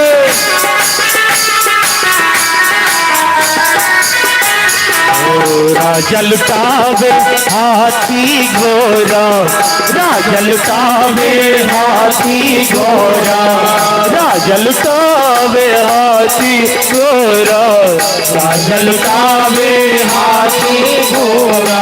और रानी क्या लुटा रही है रानी लुटावे रुपैया रानी लुटावे रुपैया अवध में बाज बधैया। रानी लुटावे रुपैया अवध में बाज बधैया। प्रगटे हैं चारों भैया अवध में बाज बधैया। प्रगटे हैं चारों भैया अवध में बाज बधैया। जय हो।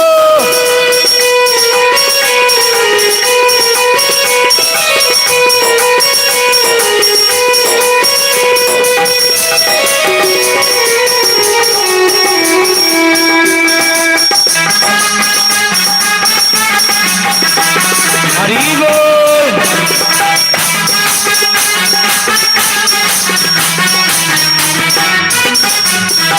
अवधपुरी में आनंद छायो अवधपुरी में आनंद छायो अवधपुरी में आनंद छायो अवधपुरी में आनंद छायो। कहाँ आनंद छायो है अवधपुरी में। और आज यहाँ कहाँ रुदौलीपुरी में यहाँ भी आनंद की वर्षा हो रही है क्योंकि आप सभी भक्तगण भगवान रामलला सरकार के जन्मोत्सव में पधारे हैं इसलिए आनंद छाया हुआ है। ओ अवधपुरी में आनंद छायो अवधपुरी में आनंद छायो। क्यों आनंद छायो है आज आए रघुरैया अवध में बाज बधैया। आज आए रघुरैया अवध में बाज बधैया। प्रगटे हैं चारों भैया अवध में बाज बधैया। प्रगटे हैं चारों भैया अवध में बाज बधैया। बाजे बधैया हो बाजे बधैया बाजे बधैया हो बाजे बधैया बाजे बधैया हो बाजे बधैया बाजे बधैया हो बाजे बधैया। ऐसे पीछा नहीं छोड़ने वाले हैं। कैसे छोड़ेंगे पीछा जब आप सभी भक्तगण अपने दोनों हाथ ऊपर उठा के प्रेम से ताली बजाते हुए भगवान राम के जन्मोत्सव कार्यक्रम में ताली बजाते हुए आनंद लेंगे। प्रकटे हैं चारों, ऐसे नहीं, सभी भक्तजन हाथ उठाएंगे और समिति के भी जितने कार्यकर्तागण हैं उन सभी से भी आग्रह, अपने दोनों हाथ ऊपर उठा के प्रेम से ताली बजाएंगे और उत्साह का वर्धन करेंगे। प्रकटे हैं चारों भैया बाजे बधैया, प्रकटे हैं चारों भैया बज में बाजे बधैया, प्रकटे हैं चारों भैया बज में बाजे बधैया, प्रकटे हैं चारों भैया बज में बाजे बधैया, प्रकटे हैं चारों भैया बज में बाजे बधैया। बोले राम लला सरकार की जय।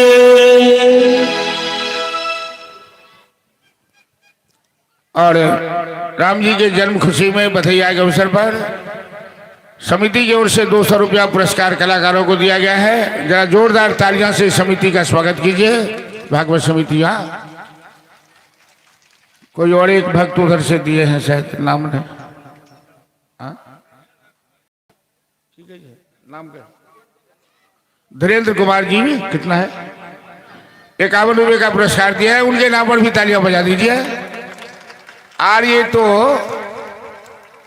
कहावत है कि ये तो पहली झांकी है, मथुरा काशी बाकी है। ये तो राम जी का जन्म है।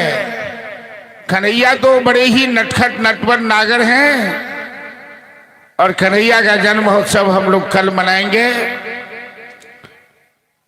बाल कृष्ण की झांकी भी निकलेगी और नंद के आनंदमय जय कन्हैया लाल की हम लोग कल रंग अबीर गुलाल उड़ाएंगे। आप भक्तों से आग्रह है कि अपने अपने घर से चॉकलेट बतासा जो भी हो बधैया के अवसर पर लाएंगे, समिति में जमा करेंगे और कल लुटाया जाएगा। कल बड़े धूमधाम से भगवान कृष्ण का जन्म महोत्सव हम लोग मनाएंगे। अब राम कथा को हम आगे बढ़ाते हैं कि बाल लीला का वर्णन, चूंकि भागवत में राम जी की कथा बहुत संक्षिप्त में है, मात्र 3 अध्याय में वर्णन किया है व्यास जी ने, तो संक्षिप्त में चलेंगे। कल भगवान कृष्ण का जन्म महोत्सव भी मनाना है राम कथा के बाद। और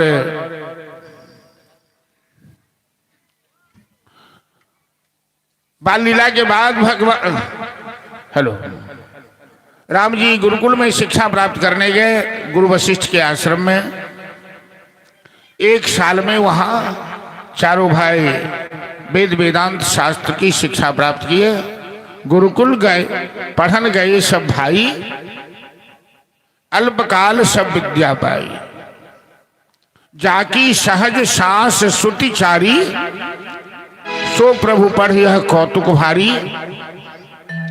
जिन भगवान की सांस से, इको दे दिया है ज्यादा क्या,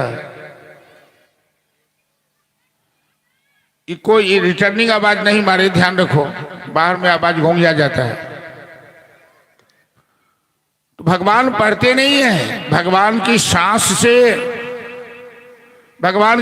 से ही वेद की उत्पत्ति है। तो भगवान एक मानव शरीर में आते हैं तो मानवीय लीला करते हैं। 1 साल में गुरुकुल में रहकर शिक्षा प्राप्त की, विद्या प्राप्त किए। कि जब जब हो ही धर्म की हानि, बाढ़हि असुर अधम अभिमानी।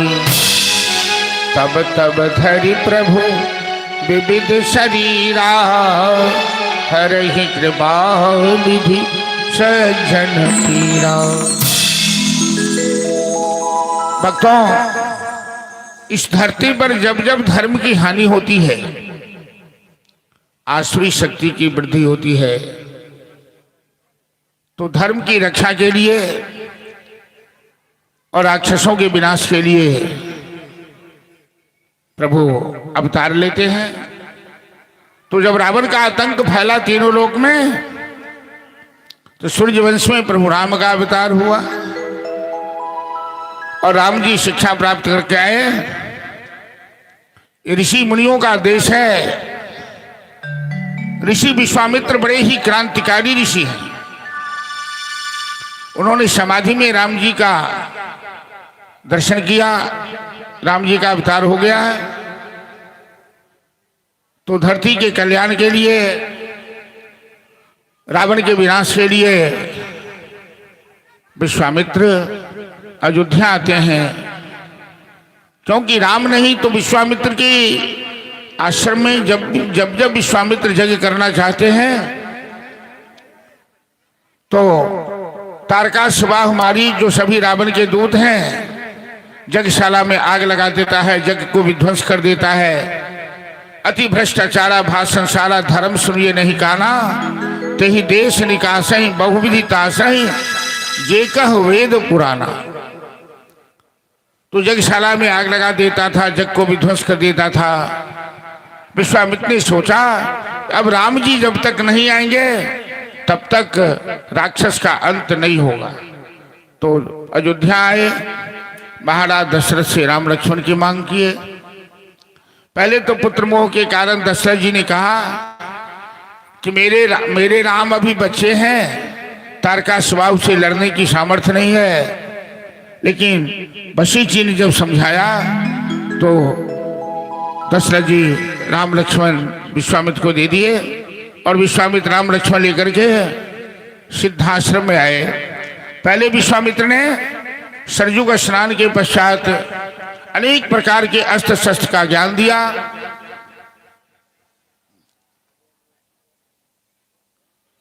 और सिद्धाश्रम में आए, दोनों भाई ने कहा गुरुदेव आप यज्ञ कीजिए, हम देखते हैं कि कौन आतंकवादी यज्ञ में आतंक फैलाता है, बाधा डालता है। विश्वामित्र का यज्ञ प्रारंभ हुआ। तारकासुर मारीच ने आक्रमण किया। राम लक्ष्मण ने बिना ही प्रयास से इन राक्षसों का विनाश किया। विश्वामित्र का यज्ञ संकल्प हुआ, यज्ञ संपन्न हुआ। जनकपुर से हेलो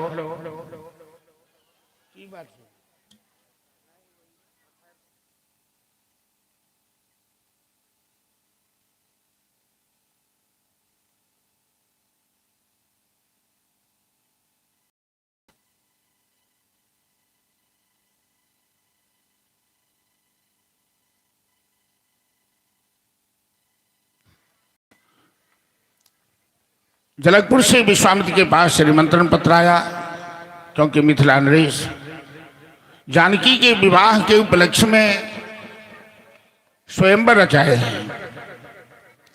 देश देशांतर के राजे महाराजे को सूचना दिए हैं, निमंत्रण दिए हैं। विश्वामित्र राम लक्ष्मण के साथ सिद्धाश्रम से जनकपुर के लिए यात्रा किए।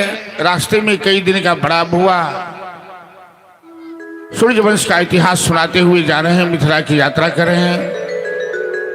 रास्ते में गौतम कुंड अहिल्या स्थान मिला।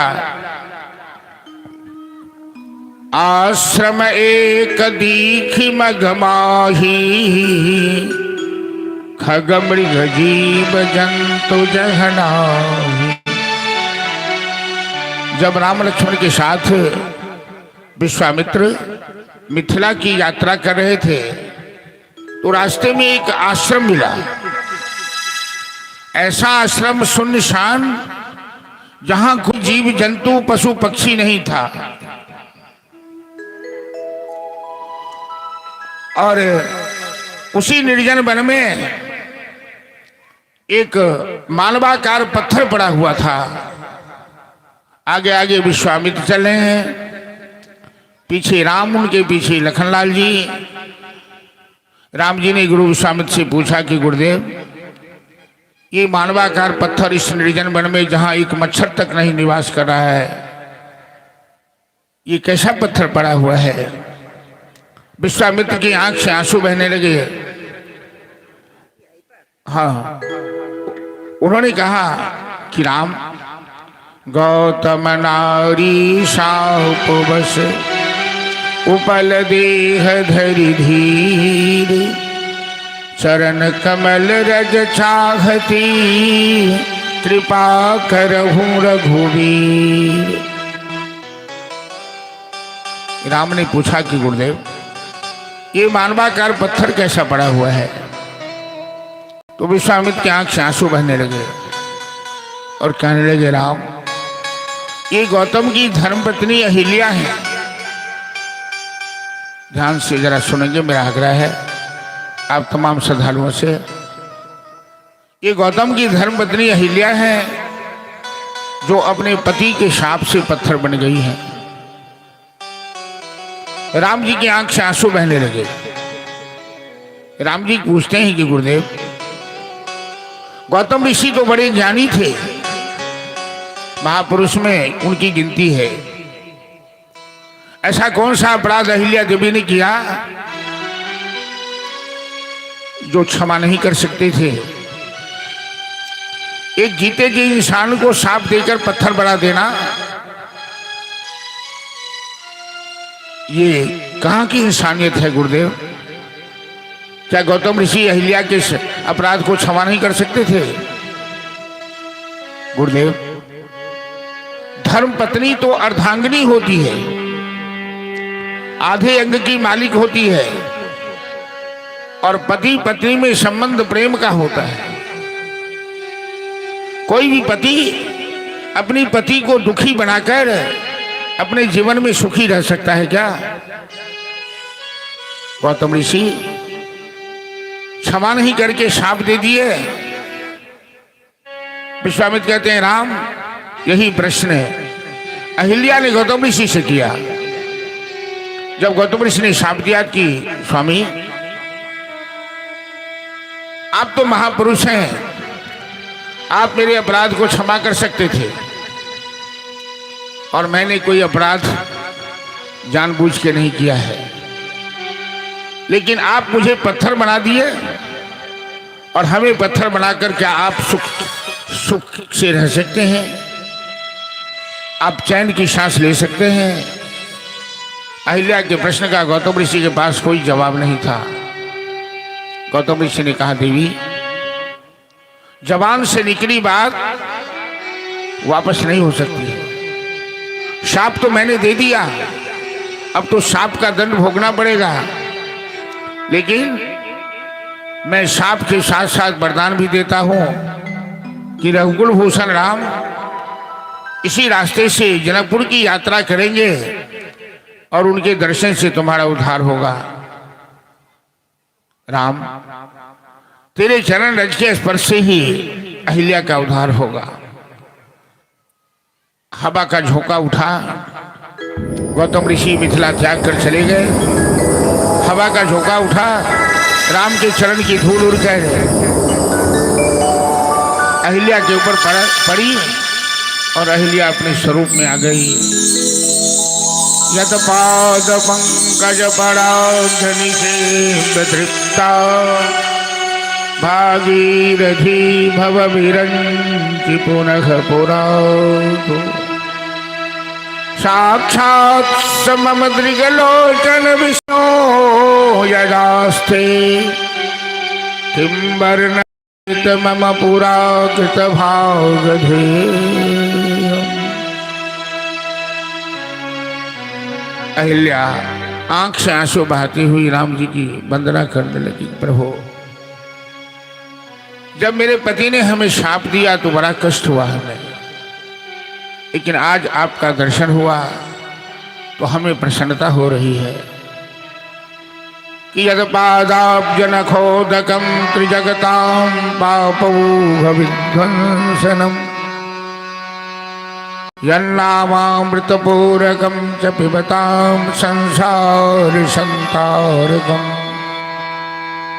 पाषाणोऽपि यदङ्घ्रिपद्मरजसा शापान्मुनिर्मोचित आर्तत्राणपरायणः स भगवान् नारायणो मे गतिः। श्री राम ने अहिल्या का उद्धार कर मिथिला आए। हमारी मिथिला और मिथिला की संस्कृति, मिथिला का आदर्श, और मिथिला नरेश जनक जी, विश्व में उनकी तुलना नहीं है, ज्ञानियों में श्रेष्ठ है। जनक जी को संसार में कहीं आसक्ति नहीं है, ममता नहीं है, वो विदेह कहलाते हैं। जब विश्वामित्र के साथ राम लक्ष्मण को देखा तो मूरत मधुर मनोहर देखी भयउ विदेह विदेह विषेक। जनक जी शुद्ध बुद्ध खो बैठे राम लक्ष्मण को देखते ही, विदेह विदेह हो गए। और विश्वामित्र से पूछा कि कहूँ नाथ सुंदर गौ बालक मुनि कुल तिलक के नृप कुल पालक नर नारायण मह को दो मोरे हृदय प्रीति अति। हे मुन्नाथ, ये दोनों बालक कौन है? ये साक्षात नर नारायण तो नहीं है? विश्वामित्र ने इशारे में जवाब दे दिया कि बचन तुम्हारा न हो। सुंदर जगह पर आवास मिला। दोपहर के बाद पहुंचे थे। विश्वामित्र तो अपने भजन में लग गए। राम लक्ष्मण जनकपुर में घूमने चले गए, जनकपुर का दर्शन करने, जनकपुर वासियों का दर्शन करने। पूरे नगर में घूमने लगे। गोस्वामी तुलसीदास जी महाराज लिखते हैं, रूप मोहिनी नारी किन्हु सबस सकल नर नारी। अपना सुंदर स्वरूप दिखाकर राम जी ने संपूर्ण जनकपुर वासियों को आकर्षित किया, बस में कर लिया। और सबके मन में एक ही भाव, एक ही भावना उद्वेलित हुई, प्रेरित हुई, तुम्हारी जानकी के योग्य वर यही हो सकते हैं। और सभी अपने अपने इस देवता, कुल देवता ब्रह्म बाबा सबसे मनाने लगे। हे ब्रह्म बाबा, किसी तरह कल के स्वयंवर में राम ही धनुष तोड़े ताकि राम जानकी का विवाह हो, राम मिथिला के दामाद बने, मिथिला के मेहमान बने और हम लोगों के भी संबंधी हो जाएंगे जानकी के नाते। जानकी हमारी बहन है तो राम जी हमारे बहनोई हो जाएंगे और संबंधी हो जाएंगे तो कुछ दिन ससुराल में रहेंगे और हम लोगों को दरस बरस का मौका मिलेगा। ये परम सौभाग्य की बात है। ऐसी दिव्य भावना सबों के अंदर आने लगी। तो सब एक ही बात मनाने लगे कि सिया जी के होए हैं राम सजन माँ घर घर बजत बढ़ाई। सिया जी के होई है राम सजन माँ घर घर बजत बढ़ाई। सिया जी के होए हैं राम प्रभुल माँ घर घर बजत बढ़ाई। सिया जी के होई है राम प्रभुल माँ घर घर बजत बढ़ाई। बाजत बधाई घर घर बजत बधाई।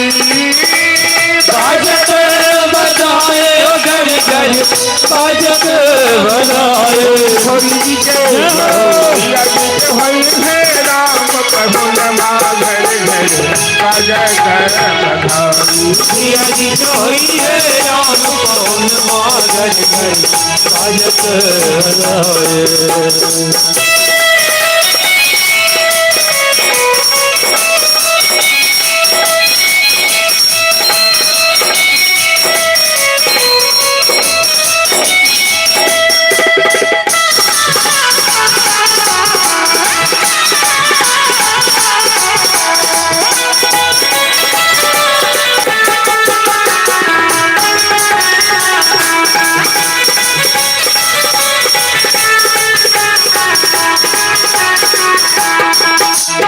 गली गली में पालक उछले रात गए काली।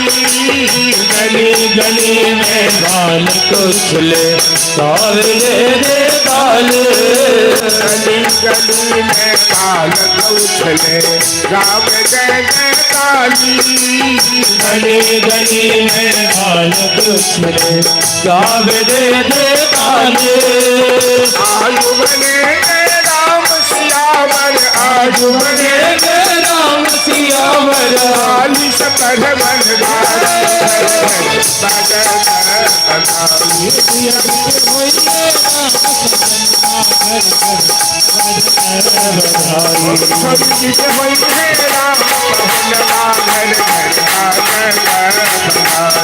के होइए राम पहलवा घर घर साजन छबीले मिथिलावासी सज सज चले सराती छबीले मिथिलावासी सज सब चले सराते छबीले मिथिलावासी सज सज चले सराती छबीले मिथिलावासी सज सब चले सराते आज मिलाए अवध वालों से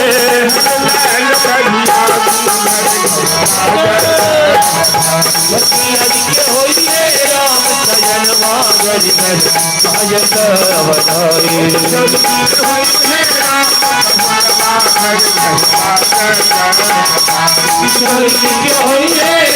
साजन अवधारे जय। हेलो, गुरु जी की पूजा के लिए प्रातःकाल जनक वाटिका से फूल लेने आए दोनों भाई। सहेलियों के साथ जानकी जी आई गिरजा पूजा करने। दुनिया में जनक जैसी वाटिका कहीं नहीं मिलेगी। रावण की अशोक वाटिका भी उसके सामने तुच्छ थी, जहां 12 महीना बसंत ऋतु का वास। अभी तो बसंत ऋतु चल ही रहा है। उस वाटिका में सुंदर गिरिजा का मंदिर, सुंदर सरोवर, सुंदर पक्षियों का वास, शीतल मंद सुगंध वायु बहती थी। और जानकी गिरिजा पूजा करके फुलवारी देखने आई।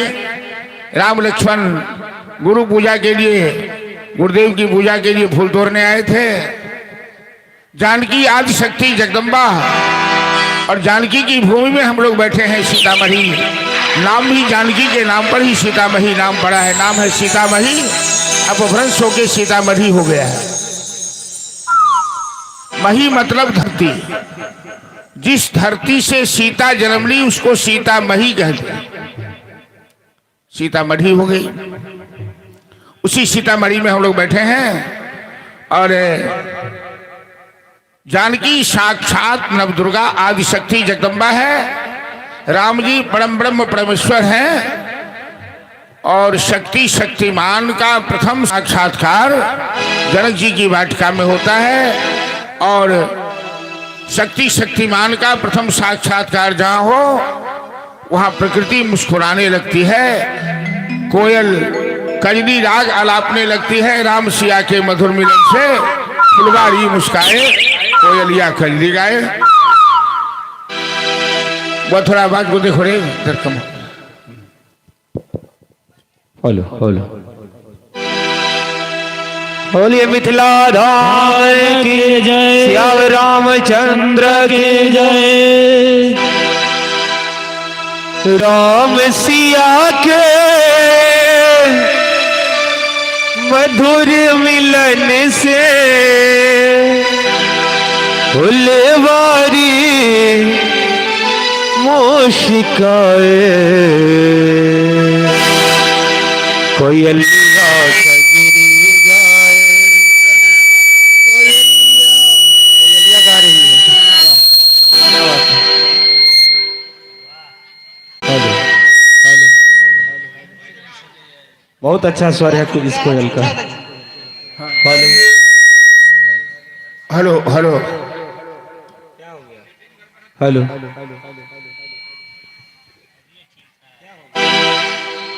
हेलो हेलो हेलो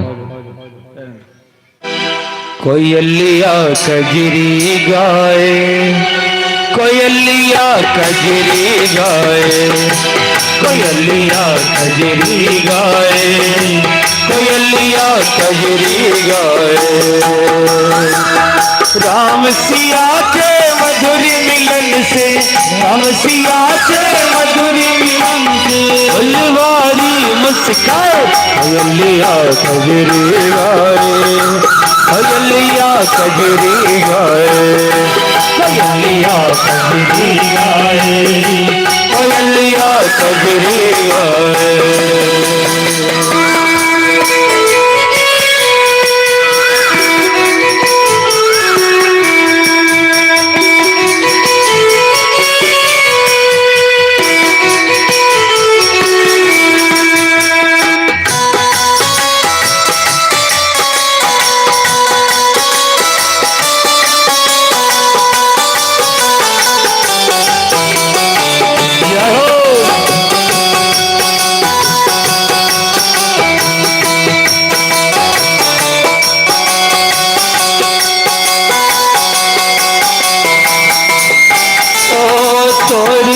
थे फूल राम जी, गिरजा पूजन आई जानकी। और रहे थे फूल राम जी, गिरजा पूजन आई जानकी। और रहे थे फूल राम जी, गिरजा पूजन आई जानकी। और रहे थे फूल राम जी, गिरजा पूजन आए जानकी। पायल की झनकार से उनके, पायल की झनकार से उनके, रोम रोम हर साए। पयलिया कजरी गाए, पयलिया कजरी गाए, पयलिया कजरी गाए, पयलिया कजरी गाए।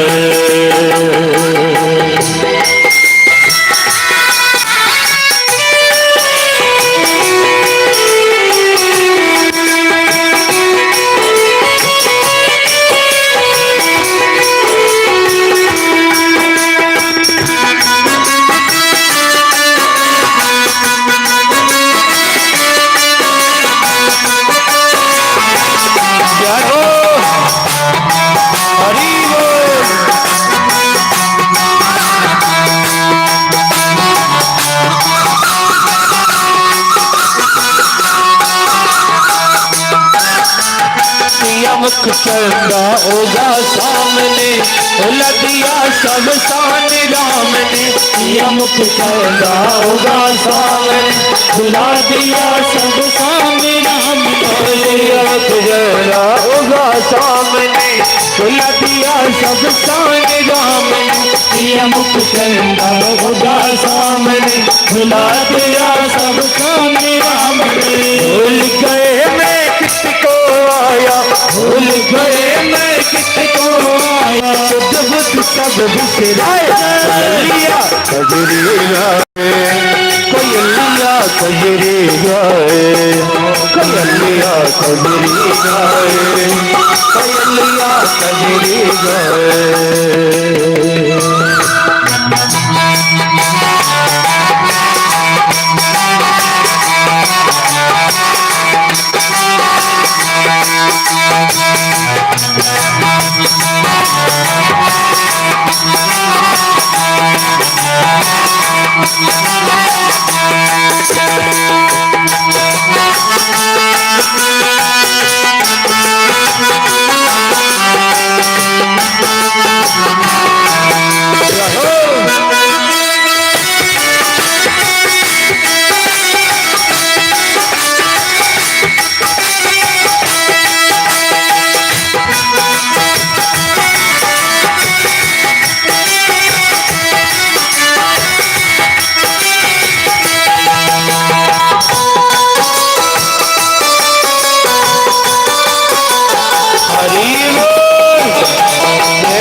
लगी भी हंसने दसो दिशाएं, देखे नयन बयन घबराए। लगी भी हंसने दसो दिशाएं, देखे नयन बयन घबराए। लगी हंसने दसो दिशाएं, देखे नयन बयन घबराए। लगी भी हंसने दसो दिशाएं। नयन बयन ने गति मत त्यागी, नयन बयन ने गति मत त्यागी। कोयलिया कजरी गाए, कोयलिया कजरी गाए, कोयलिया कजरी गाए, कोयलिया कजरी गाए। राम सिया के मधुर मिलन से, राम सिया के मधुर मिलन से,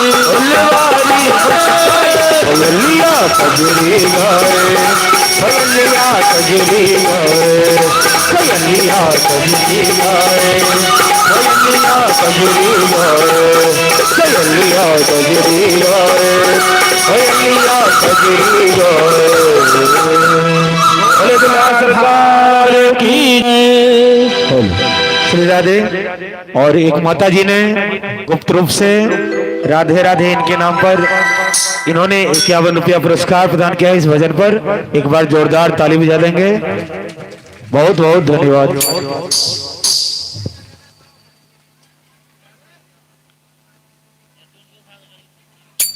राम ने सीता की छवि, सीता ने राम की छवि अपने हृदय में धारण किया। जानकी ने गिरिजा माता से आशीर्वाद प्राप्त किया और राम ने गुरु विश्वामित्र से आशीर्वाद प्राप्त किया। बउआ अहीं पर कथा छो, एक बार ध्यान दे। हम सब बूढ़ छे ने में जते पावर रहते तो बाजू में ठीक है। हाँ ठीक है, चलो आते बैसू ने, कहाँ जाए बैसल लगे। जनक के आदेशानुसार स्वयंवर की कार्यवाही प्रारंभ हुई। रंगशाला में अलग अलग मंच बना हुआ है और सबसे सुंदर और सबसे विशाल एक मंच है। सब मंचनते मंच एक सुंदर सुखद विशाल, मुनि समेत रघुवंश मणि बैठाड़े महिपाल। जनक जी ने सम्मान पूर्वक विश्वामित्र के साथ राम लक्ष्मण को उस मंच पर विराजमान करवाया। देश देशांतर से आए राजे महाराजे सभी मंच पर विराजमान हैं, केवल घोषणा की प्रतीक्षा में है। लेकिन राम जी के मंच पर विराजमान होते ही जैसे सूर्य उदय होते, आसमान में सभी तारे नक्षत्र विलीन हो जाते। राम के तेज प्रताप के सामने सारे राजाओं का तेज विलीन हो गया। श्रीहत भय गए सब राजा। बंदी जन ने घोषणा की, बोलो बंदी वचन पर सुनो सकल महिपाल। ए राजा महाराजागण, मैं महाराज के आदेश से, मिथिला नरेश के आदेश से ये घोषणा कर रहा हूं। सामने विशाल धनुष पड़ा है, ये शिव धनुष है।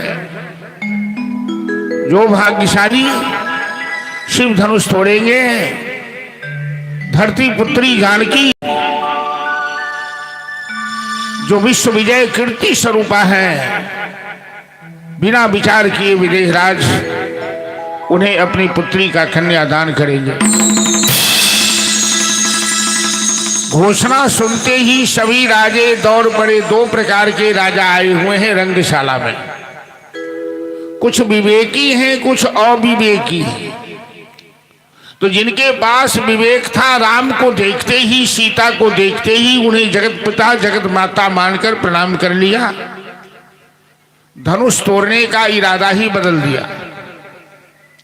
जो मूर्ख राजागण थे वो दौड़ पड़े धनुष उठाने के लिए, तोड़ने के लिए, अपनी अपनी शक्ति की आजमाइश किया। लेकिन धनुष तोड़ना उठाना तो दूर की बात है, हिला तक नहीं पाया। अंत में 10-10 हजार राजा एक साथ में प्रयास किया, वो भी व्यर्थ गया। रावण बालासुर जैसे महाबली आया। जैसे ही रावण सभा में आया, जो रावण कभी अपनी भुजा की जोर से कैलाश पर्वत उठा लिया था, माता पार्वती ने महादेव से आग्रह किया, बोले नाथ, मैंने जानकी को वरदान दिया है कि राम से ब्याह होगा। रावण बीच में धनुष तोड़ दिया तो गड़बड़ हो जाएगा। महादेव ने 3000 गण को भेजा, धनुष को दबा के रखा।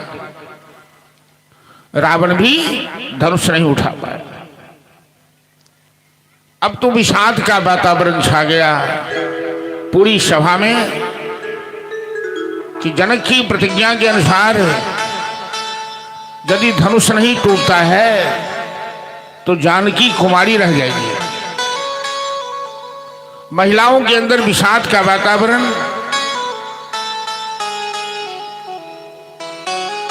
जानकी भी घबरा गई। जानकी की मां सुनैना घबरा गई। अब सबों की बेचैनी देखकर मिथिला नरेश जो इतने बड़े ज्ञानी राजा हैं, सभा सोसाइटी में सोच समझ के बोला जाता है,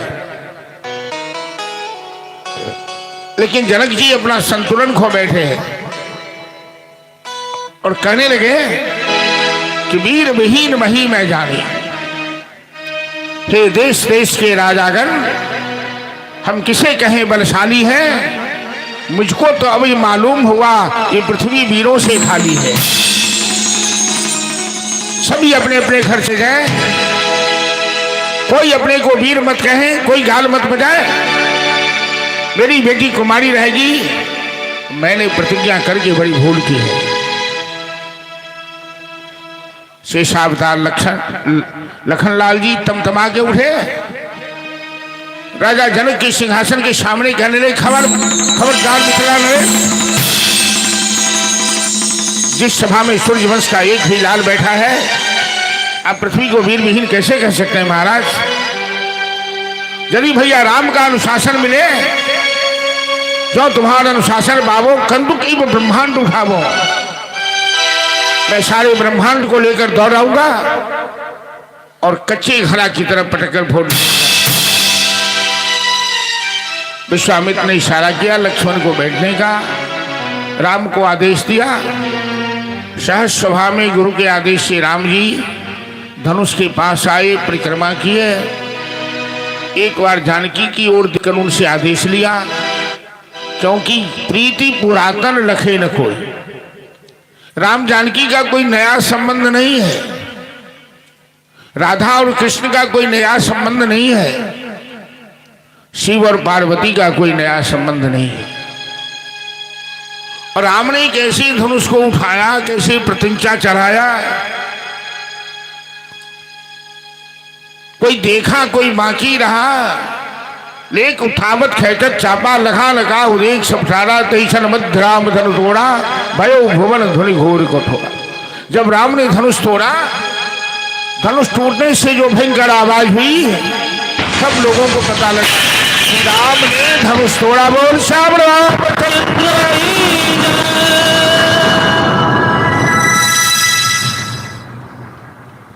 धनुष टूटने के पश्चात मिथिला वासियों का नारा पूर्ण रूप से बुलंद होना चाहिए कि धनुष टूट गया ही तो तय हो गया कि जानकी के साथ ही राम का ब्याह होगा। राम मिथिला के मेहमान बनने वाले हैं, दामाद बनने वाले हैं, पाहुन बनने वाले हैं। मंगल गान शुरू हुआ, राजे सब गाल बजाने लगे कि राम लक्ष्मण को बांध देंगे, खूंटा लगाकर सीता से ब्याह करेंगे जबरदस्ती। महिलाओं में कानाफूसी शुरू हो गई, अब क्या होगा? इसी बीच परशुराम जी धमक गए कहीं से न कहीं से, इतहिया बसहर सोने से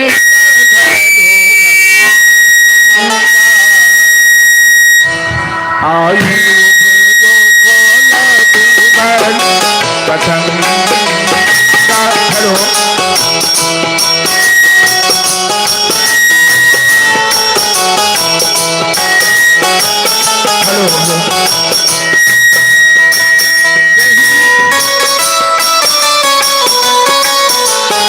हेलो हेलो हेलो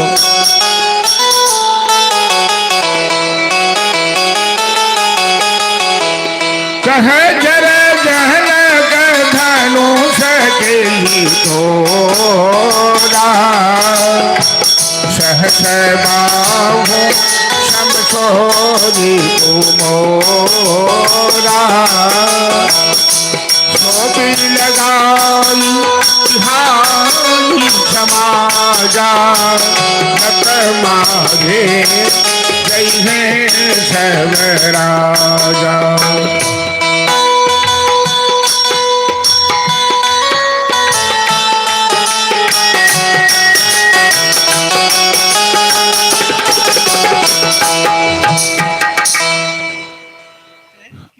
चलिए, राम कथा भागवत में संक्षिप्त में है और समय का भी अभाव है।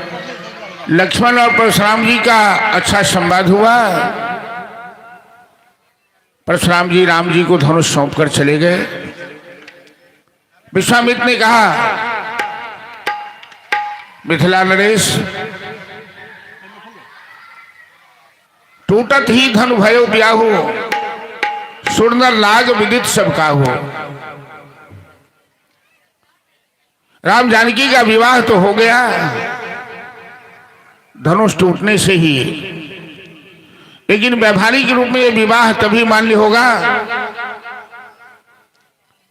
आप अवधपुर में किसी दूत को भेजिए और महाराज दशरथ बाराती लेकर आएंगे और शुभ लगन मुहूर्त में राम जानकी का विवाह मिथिला की परंपरा के अनुसार होगा, तभी ये विवाह मान्य होगा। वहां आप लोग क्यों भीड़ लगाए हुए हैं, क्यों तमाशा किए हुए हैं? अरे अभी फटाका क्यों छोड़ रहे हैं? तो कहीं हम आरती करवा देते, कथा बंद कर।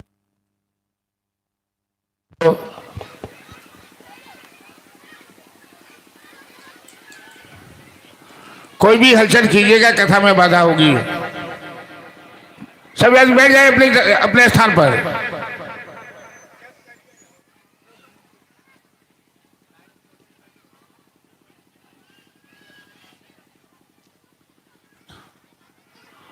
मिथिला से दशरथ जनक जी ने दूत भेजा, महाराज दशरथ को सूचना मिली।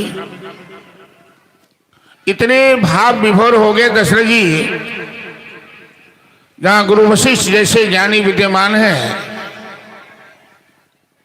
बिना लगन मुहूर्त का विचार किए भादो मास बाराती लेके चल दिए मिथिला। धनतेरस के दिन बाराती जनकपुर पहुंच गए, दीपावली से पहले।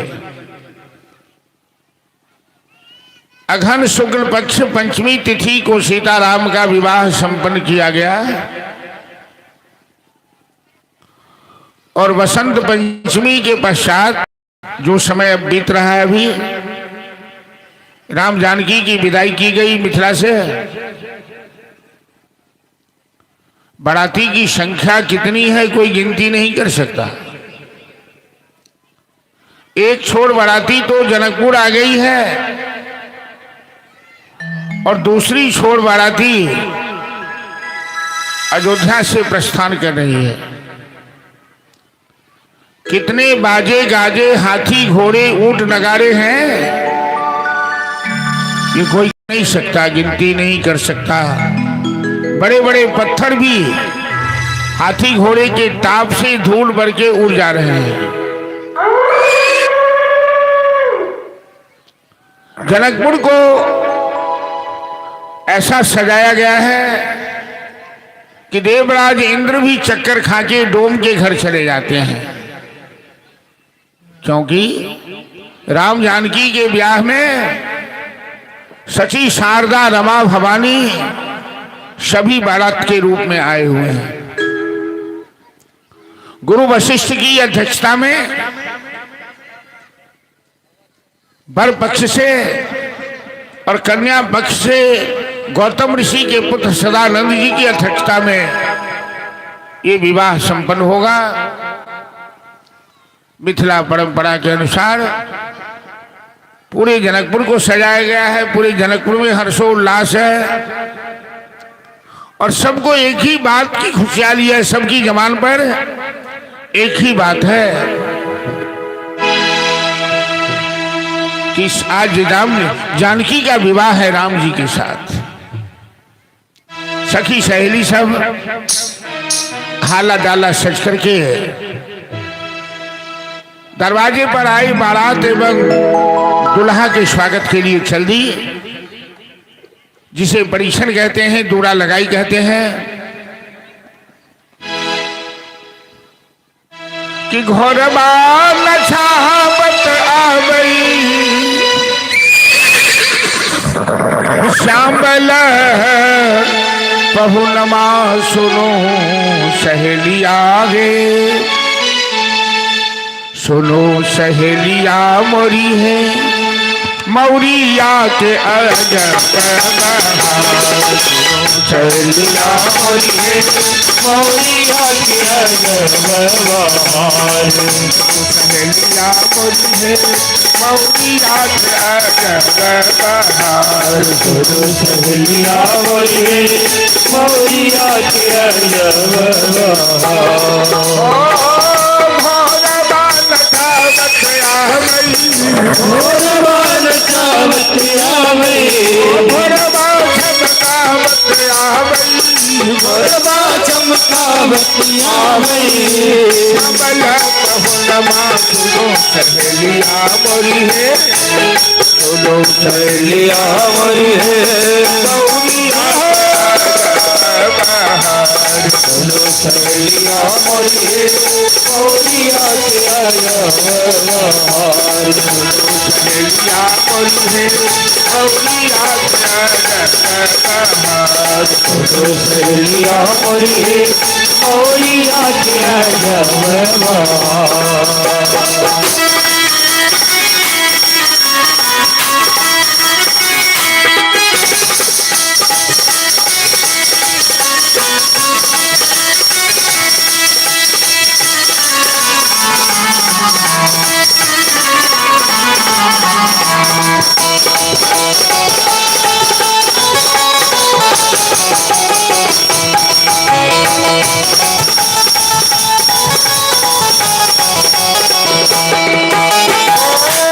चरे लीला वाहने चरे लीला वापरे चरे लीला वाहने चरे लीला वापरे के लग मौरिया सुनो सहेलिया मोरी है सुनो सहेलिया मोरी है जुलमी जुलमिया गोमरा सहेलिया मोरी है जुलमी जुलमिया ताई। सहेलिया मोरी है मौरिया के अजब बहार। सहेलिया मोरी है मौरिया के अजब बहार।